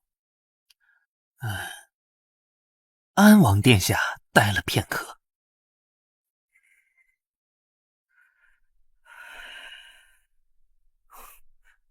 王爷，康王的亲随来了，说康王殿下想请王爷喝茶。看来我这大哥还真着急了呀。去回了，说本王没空。是。父皇，大哥请儿臣去喝茶。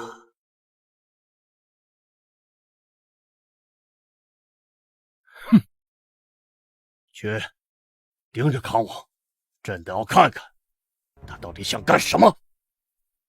是，陛下，康王来报说康王妃刚刚过世了。什么？大小姐，昨夜康王被叫进宫，半个时辰之后出来的。1个时辰之后，康王府就传出消息，说康王妃去了。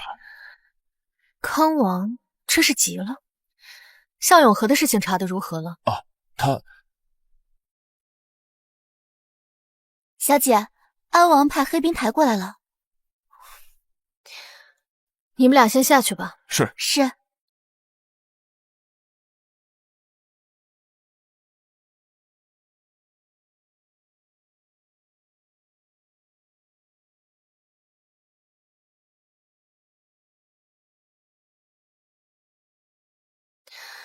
这汇丰铁器坊洪勇的妹妹是康王幕僚的小妾，君戚兼向永和的夫人是康王的表妹，难怪这康王能从军需里贪下这么多钱。你家殿下呢？哦，瑞亲王在牛角山失踪，殿下去找他去了。这一晚上发生了太多事情，康王妃去世，瑞亲王失踪，一面上用葬礼让我们放松警惕，一面又把安王统帅的黑冰台调开。他总不会是想逼宫吧？殿下猜测应该是转移，眼下京郊大营归承恩侯管。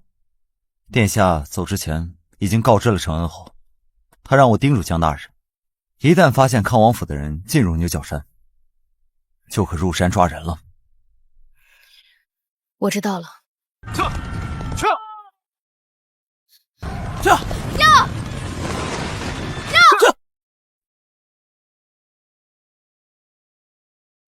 你讲一讲。是。启禀陛下，微臣今日训兵，发现康王在牛角山私下屯兵1205人。臣到了户部后，尚书大人让臣到价格库整理卷宗，臣便从户籍开始整理阅读，到最后整理军需时，发现了问题。这就是传说中的江月，确有巾帼不让须眉之姿啊！父皇饶命啊！儿臣是受人蒙蔽的，这一切都是户部尚书汤母后策划的。是他故意让女儿接近我，然后又嫁给我，又整日在我耳边说要早做土某，传播军需，也是他指使的。这一切都是他策划的。牛角山上的人都是他雇佣的，他就把刀架在你脖子上了吧？儿臣知罪了，父皇，儿臣知错了。传汤伯阳，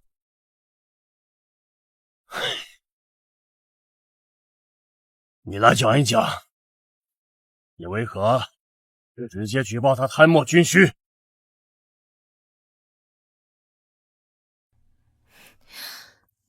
禀告皇上，臣女没有确切证据，不敢上报，以免污蔑了康王殿下。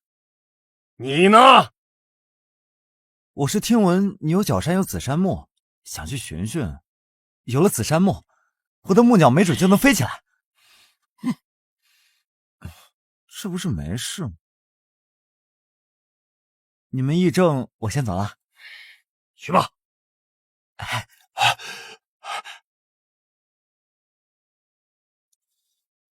父皇，儿臣已查明，消息是大哥传给皇叔的，陷阱也是大哥布置的。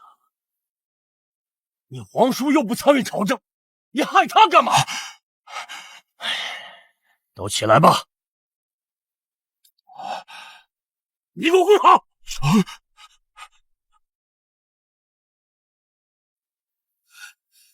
微臣参见陛下。陛下，臣冤枉。前天晚上，臣的女儿差下人来送信，说是康王要杀他，那臣还不信。没想到第二天，臣的女儿第二天早晨，安王围了康王府，请出了康王。臣女儿的丫鬟趁机他是逃了出来，将一本账册交到臣的手里，他也咽了气呀。陛下，这账册在此啊！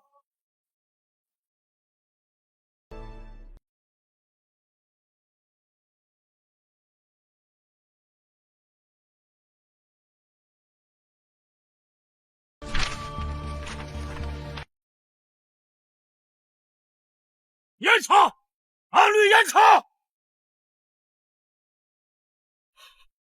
是。汤伯阳呈上的那本账册可是私盐案。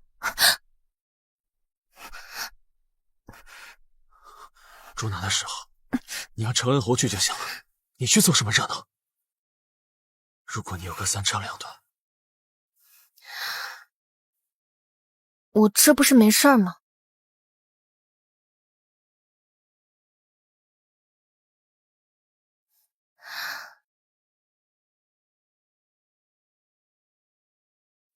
瑞亲王失踪，是你安排的，让康王以为你们中计了，将计就计。是王叔将计就计，我找到人了，才知道此事。你们一个个都有主意的很。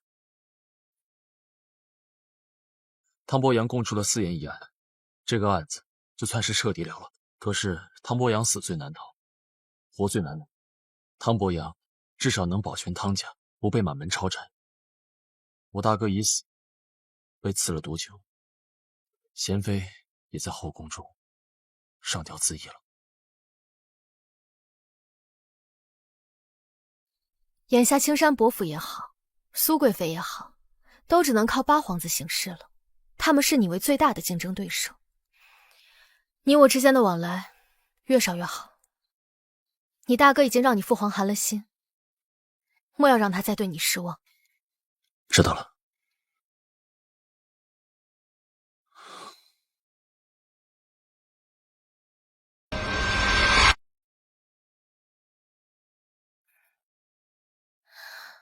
人走了。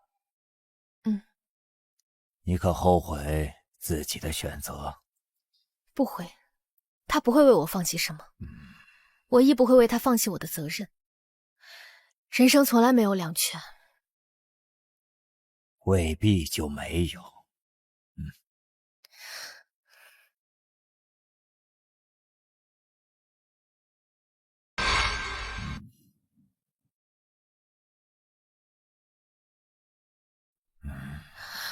祖父，你别这样。我知道我快不行了，我得把后事做好。我们江家无人可用，所以楚国公这个爵位必须由你来继承。祖父，你别这样，我们在寻名医。爷爷已经活了70多岁了，我楚国公府还没有你这样优秀的人。你破了康王的大案，立了大功，我上奏折给皇上，由你来承袭爵位，皇上不会拒绝的。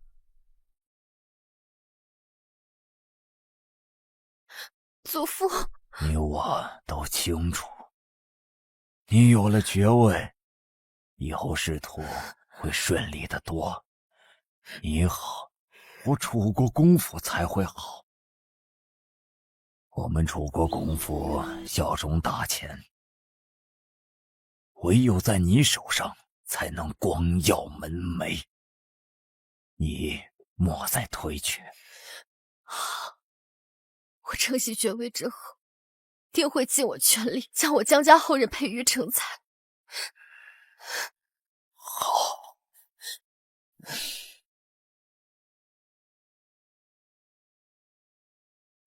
皇上。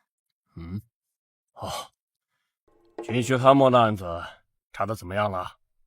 臣发现了税收和河道的账目都有一些问题。还有吗？目前就是这些。为何先查军需贪墨？在发现军需贪墨的线索前，臣本是想先查税收问题的，因为税收问题在地方，臣查起来相对容易一些。后来臣看到军需账目有出入，此事牵扯太大，臣害怕查晚了就出事儿了。那税收和河道的事情，你开始着手查吧。这2个案子办好了，朕给你升职。是。另外，你祖父的奏折，朕准了。楚国公。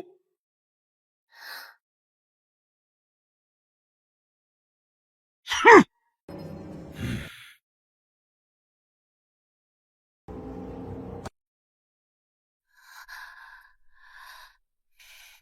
祖父勿恼。祖父若想让江玉离开朝堂，月珍倒是有一妙计。也有办法。江玉是个女子，只要我们散布谣言，说她有今时今日的地位，皆靠爬了龙床讨来的，即便是空穴来风，又有谁会信她？陛下若想平息风波，就只能把她纳入后宫，后宫不得干政，自此楚国公府的爵位便后继无人了。过了年选秀，你也选个王妃吧。父皇，儿臣现在不想。过了年就22了，早该成亲了。该不是心里还惦记着那个江玉吧？朕当初跟你大哥说的话，今日再跟你说一次，那个江玉绝不能进我皇家的门。儿臣请旨，前往岭南彻查私盐一案，案子一日不查清楚，儿臣一日不回上京。准了，去吧，一辈子都待在岭南。谢父皇。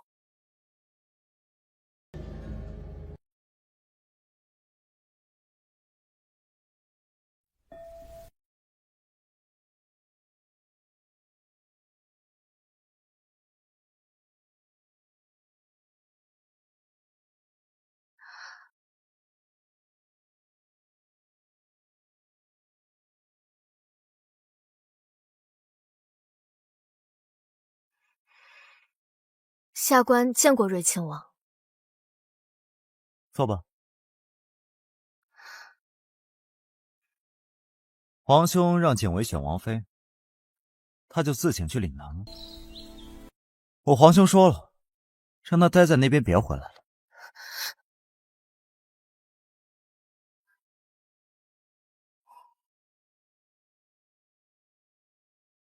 楚国公，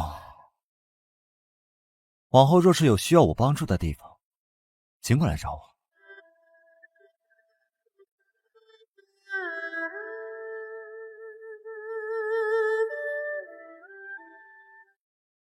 楚国公最近可是风光无量啊！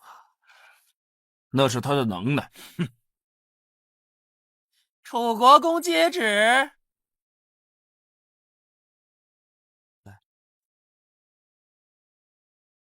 奉天承运皇帝制曰：户部清察御史江玉素秉忠贞，才识敏达，锋线肃然，田凤赤稽察军需，洞烛监督，破贪墨之网，绝度使之弊，又堪税赋度弊，清厘积欠，追赃100万以充国用，更查私铸官银之案，断萧图之谋，护全获之政。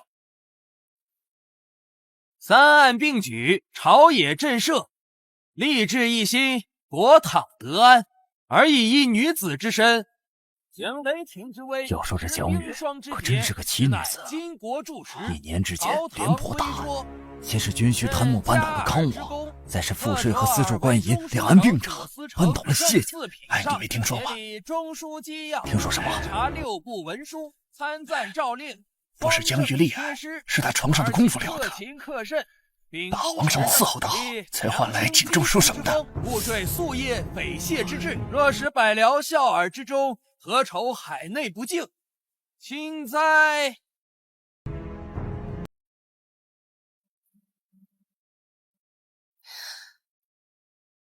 臣谢主隆恩。起来吧。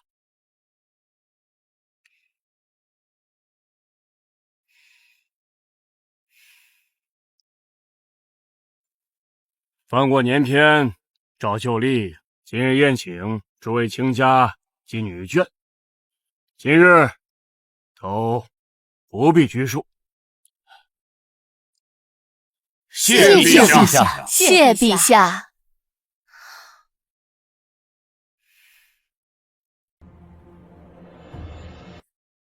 若说才气，京城贵女当中，哪个比得上楚国公？今日得见真人，真是品貌出众。皇上恕罪，妾身只是忽然想到了一些好笑的事情。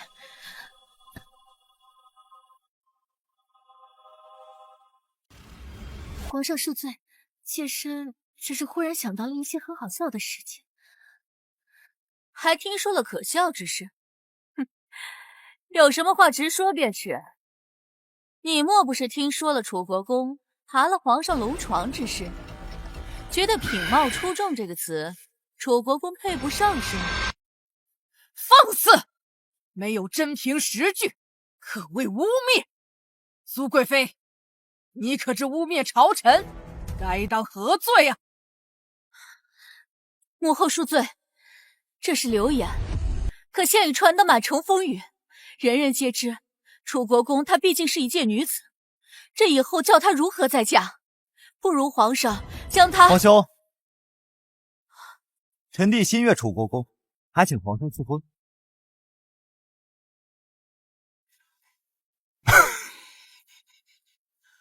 王爷，难道你没听说？本王只知道母后说的就是对的。臣陆少阳也心仪楚国公，请皇上赐婚。陛下，臣心悦楚国公，请陛下赐婚。先前还想着这谣言是何人传出来的，如今倒是看明白了。青山伯与苏贵妃是想我离开朝堂，逼皇上将我纳入后宫。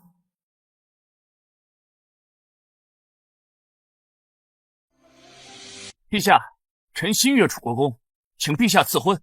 楚国公是臣的表妹。好，好女百家求。楚国公冰清玉洁，才华出众，被许多男子所爱慕，这是理所当然。楚国公，那你是怎么想的？臣暂时无心婚配。那就以后再说。都坐吧。皇帝，朝廷大臣不可污蔑，此事你可要查清楚。这流言，朕早有所耳闻，已经在查了，相信无日便有结果。今日暂不表此事，来，众卿家，共满饮此杯。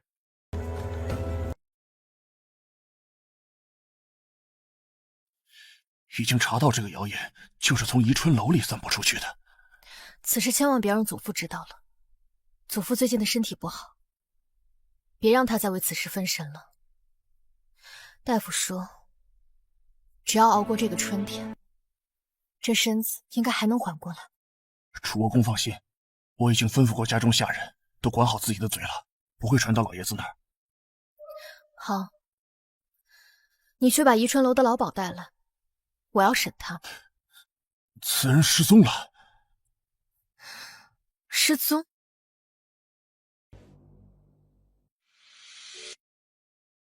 小姐，黑冰台要见您。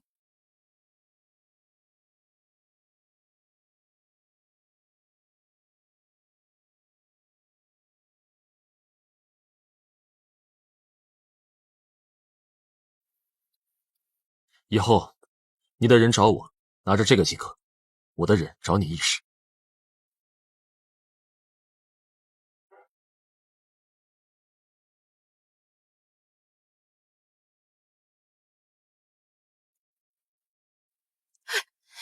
这位爷，奴家若是做错了什么，或是坏了什么规矩，还请爷提点一二。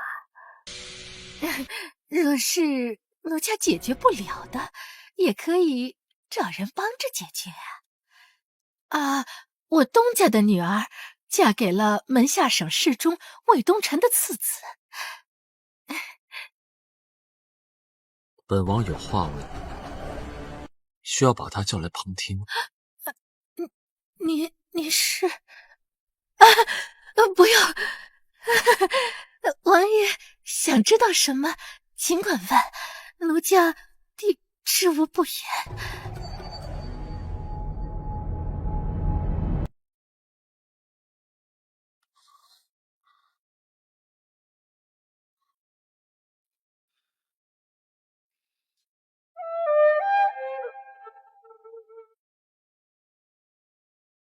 楚国公是要自己审，还是要本王代劳。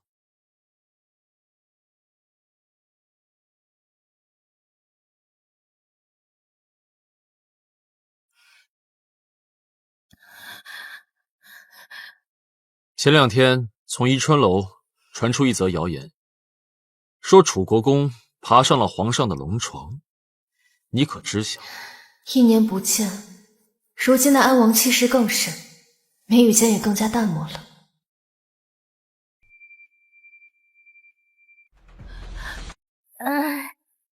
奴家不吃。不吃？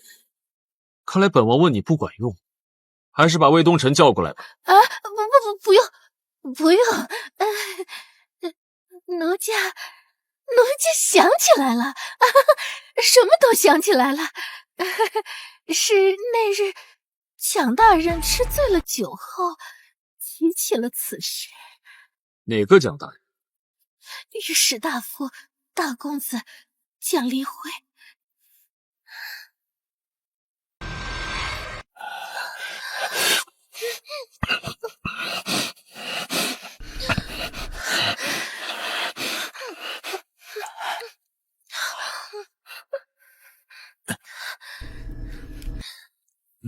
怎么都不疼我？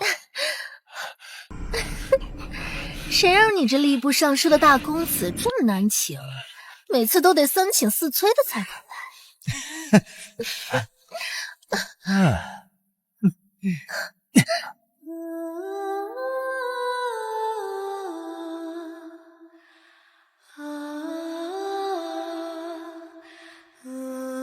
这个蒋离辉，你有什么思路吗？你什么时候回来的？今早。怎么没去参加宫宴？一回京就听到这消息，你觉得我还能坐得住吗？没想到求娶楚国公的人这么多，早知道那我就去了，多我一个也不多。1年不见，本以为殿下会有所长进，没想到还是如此没个正形。怪我吗？没说一声就走了。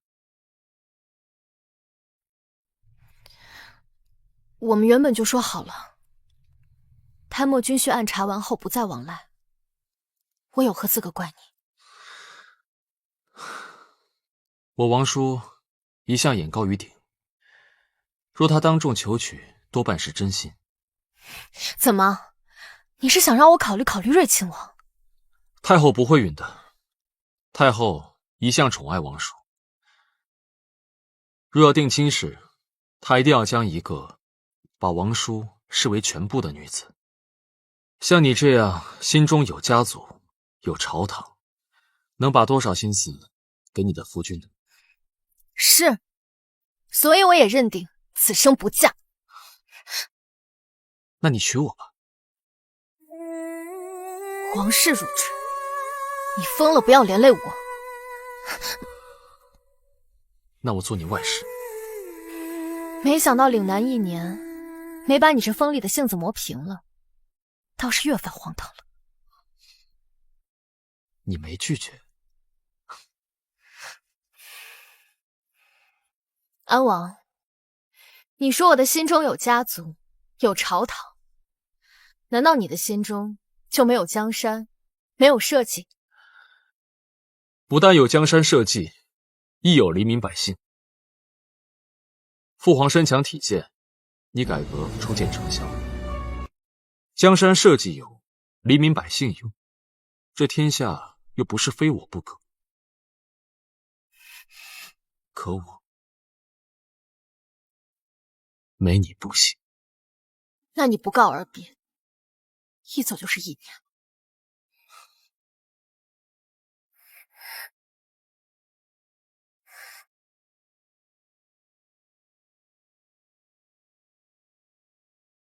楚国公，我还没跟你道声恭喜呢。当时为何走得那么急？若是不走得急，父皇就要给我安排婚事了。不是说此去岭南就不再回来了吗？他是这么说的，只是天威难测，才1年，他又让我滚回来了。大概是要立太子吧。可能我现在掌管着黑冰台，我也不在京城中，就只能把我叫回来。此前皇上也问过我，当立何人？那你怎么回答？自然是说初来乍到，对各个皇子的品行还不太了解，无法回答这个问题。皇上便问我，以为八皇子如何？父皇，这不是要立太子，这是在立一个靶子。以父皇的身体，再过20年也不成问题。这是要把老八推出去挡这个祸呀。我奉命调查税赋和私铸官银，2次都险些抓到青山伯府的把柄。青山伯大概是怕我继续查下去，迟早摘了他的乌纱帽，便和苏贵妃造谣出聘妻私臣，流言可畏。2人想必是顺势而为，想让皇上把我纳入后宫。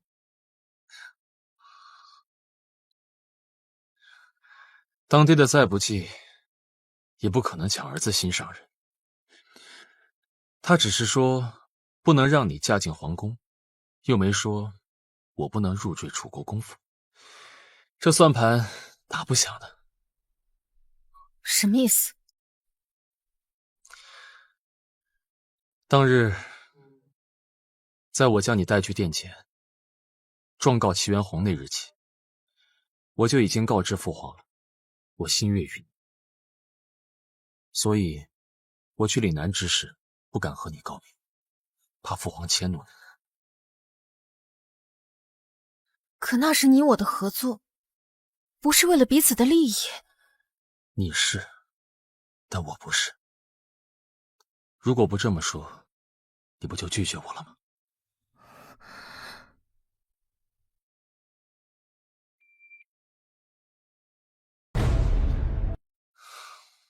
这次去岭南收获不小。我查出这私盐的盐矿，并非在12年前才有的，而是在20年前就已经初具规模了。20年前，当时的岭南知府是青山伯。此事我还没有上报，都是猜测，没有真凭实据，现在说出来没有意义。这谣言之事来得正好，等我落实了苏贵妃与青山伯造谣之后，我再将此事上报，你猜父皇会怎么想？与苏贵妃离心。所以，这蒋离辉到底什么人？为什么要造这谣言？先前在中书省，我在写钱币制度改革时，和他有些局域。行，等我消息。祖父，今儿身体可是好些了？我听太医说，今日您的脉象已经安稳，再将养几日，就算是又熬过一个坎儿了。谣言之事，怎么不和我说呢？这件事情不是我要瞒着你的，是它发生的太急了，我一直没有想好解决办法。不过现在这怪我没有用。若是我的身子骨好点儿，若是我把你父亲培养成才，也不至于让你顶门立户，殚精竭虑。你放弃了你所爱之人，现在又遭到非议传出。祖父您别说了，您先好好养身体，这件事情会过去的，没有关系。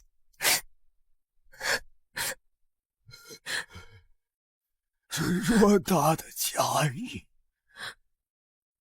以后交给你，你一定会很辛苦。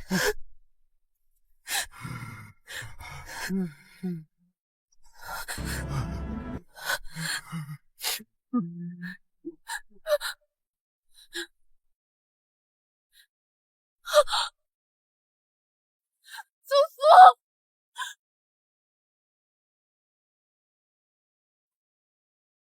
祖父！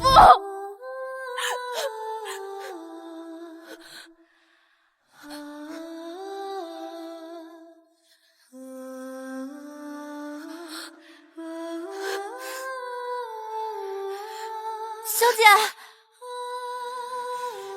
是青山伯写信给祖父，是他将谣言一事说给了祖父，把祖父气死了。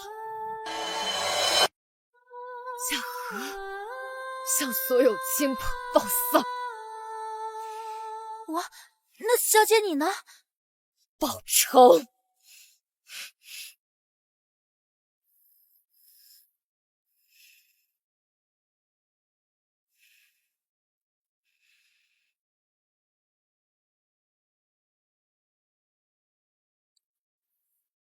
楚国公，您等我给您通传一声。让开！当我者死！青山伯父，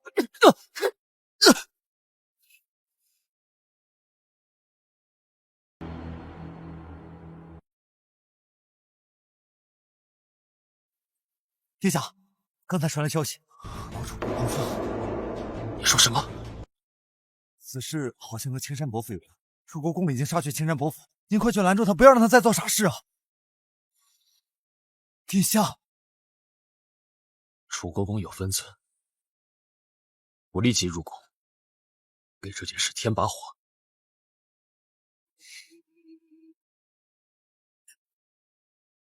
楚国公，你到底要干什么？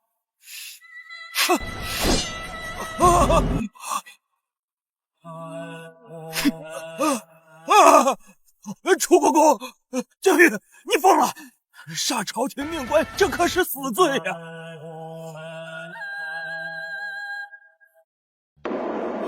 楚国公，这是贵妃娘娘的母家，不是你张狂的地住口！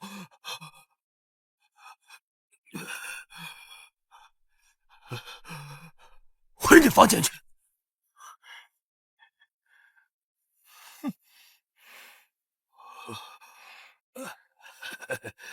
是你写的？是我写的，我没有恶意，我只是想让老楚知道真相而已。那个，咱们两家原本没仇，如今为了个齐月红闹成这样，不值得。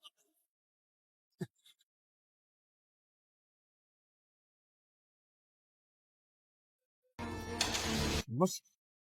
你还在这看书？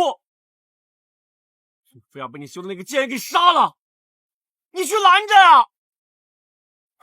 你们这么多人都拦不住，我只是个读书人，能有什么用？我家成这样，都是因为你！你快去拦着，拦着！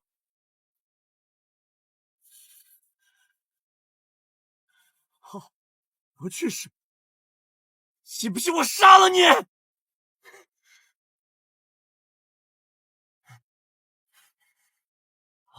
我杀了你！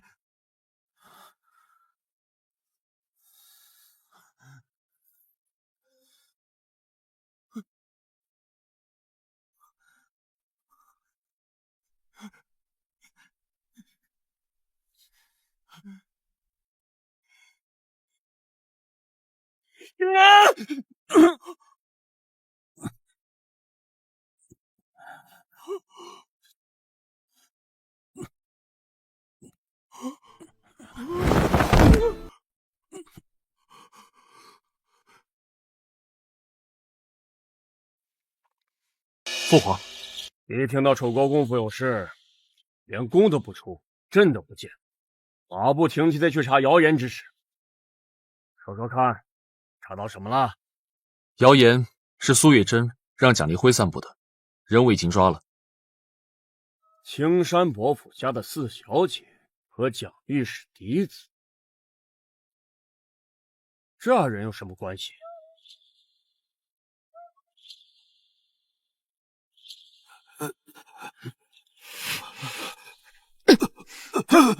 这是怎么回事？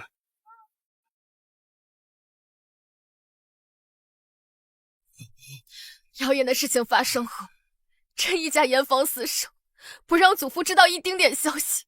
现在事情过去了，朕本已放心，但朕今日下旨归家看望祖父，就被他问起了谣言的事情。你祖父怎么样了？祖父chết了。见惯了楚国公在公堂上杀伐果断，朕竟然忘了，他是老楚国公捧在手里的掌上明珠啊！哼，将苏月珍和蒋丽辉给朕带上来。是。秦景为，你这是干什么？儿臣接到消息，去捉拿造谣生事之人时，就是这副光景。三人纠缠于床榻之上，事出紧急，我只能这么把人带过。苏月珍，你已经和齐元洪成亲，离婚妇人，这成何体统？我已婚妇人怎么了？这江玉贵为朝中大臣，不知廉耻。我姑母亲眼看见这个人与陛下你……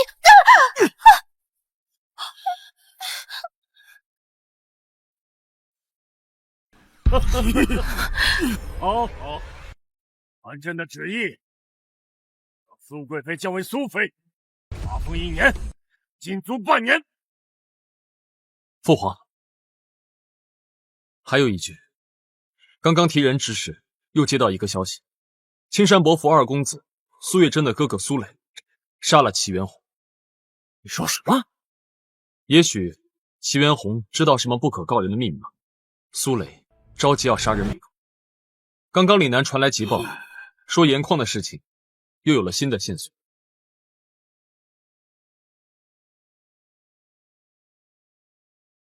哼，青山伯，岭南私盐在你任岭南知府时就大肆生产，你还有何话说？冤枉啊，陛下！青山伯拿下。小维，此案交由你处理，你去将苏贵妃打入冷宫，等此案结束之后再做处理。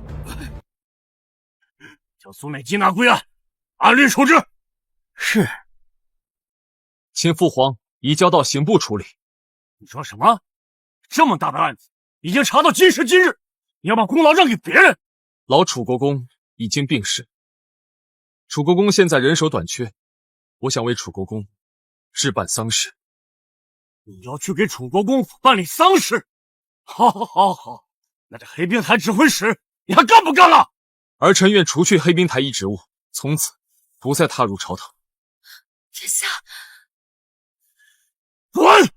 都给朕滚出去！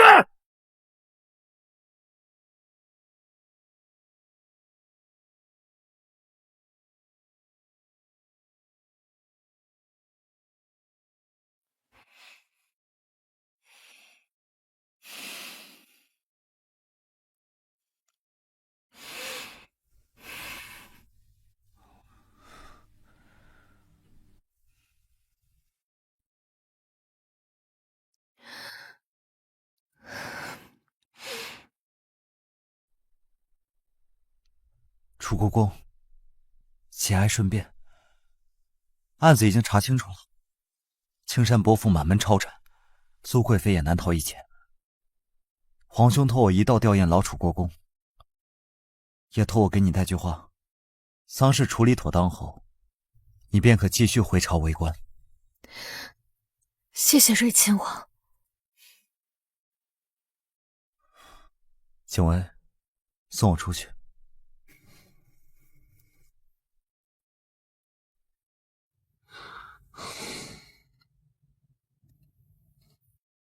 景文啊，你我虽然是叔侄，但是我们两个是从小一起长大，这种情分是不会改变的。抱歉，皇叔，我知道你对江玉不感兴趣，可此事我不能让。事情的决定权又不在你我手里，你说什么抱歉？往后若是再有需要，尽管来知会我。你我之间关系照旧。谢谢皇叔。景文啊，我若是你，自问是做不到这一步的。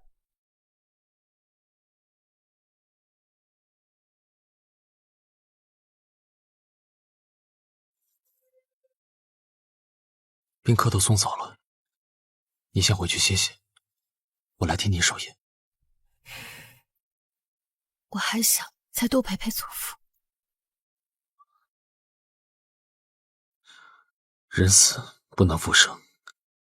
你继任公爵，撑起这个家，老楚国公，也是无憾的。当时我会上京，本想借楚国公府和你的地位，一展我心中的抱负。可你和祖父却如此以诚待我，我心中有愧。君子论迹不论心，论心世上无完人。你若心中有愧，往后便守住这份家业，教导士子，辅佐父皇，为百姓谋利。身居高位，你肩上的不只是荣耀，更是责任。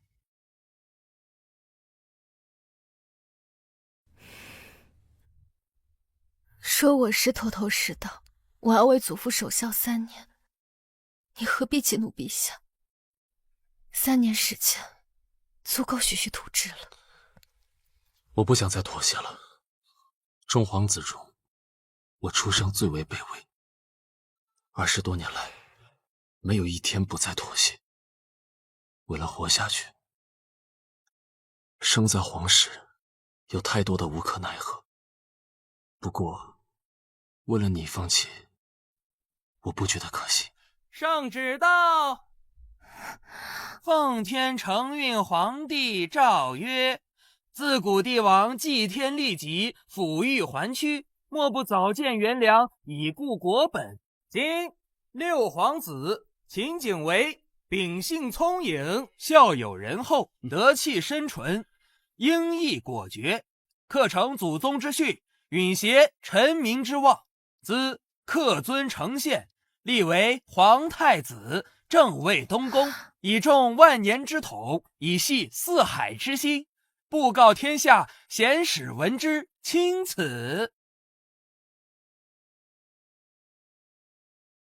太子殿下，接旨啊！谢父皇，儿臣接旨。行了，起来吧。朕当时让你接任这个指挥使，本是想磨你2年。你的品行和才学皆是上乘，本是想让老八来替你再挡个2年。谁知你们2人竟然闹成这样的阵仗！朕若不退一步，丢个儿子事小，再丢个楚国公，那谁替朕办事啊？儿臣不孝，臣惶恐，未能替父皇分忧，未能替陛下分忧。行了，起来吧。这东宫之位，朕是传给你了，站不站得稳，立不立得住，靠你自己啦。父皇，楚国公要守孝3年，这3年之内，你2人不得成婚。等3年之后，你等如何，自行决断，朕不予干涉。不过，楚国公，这币制、税赋、改革都还未推行，你这心思啊，得给朕放到设计上。臣定不辱使命。行了，这去看看你祖父，送他最后一程。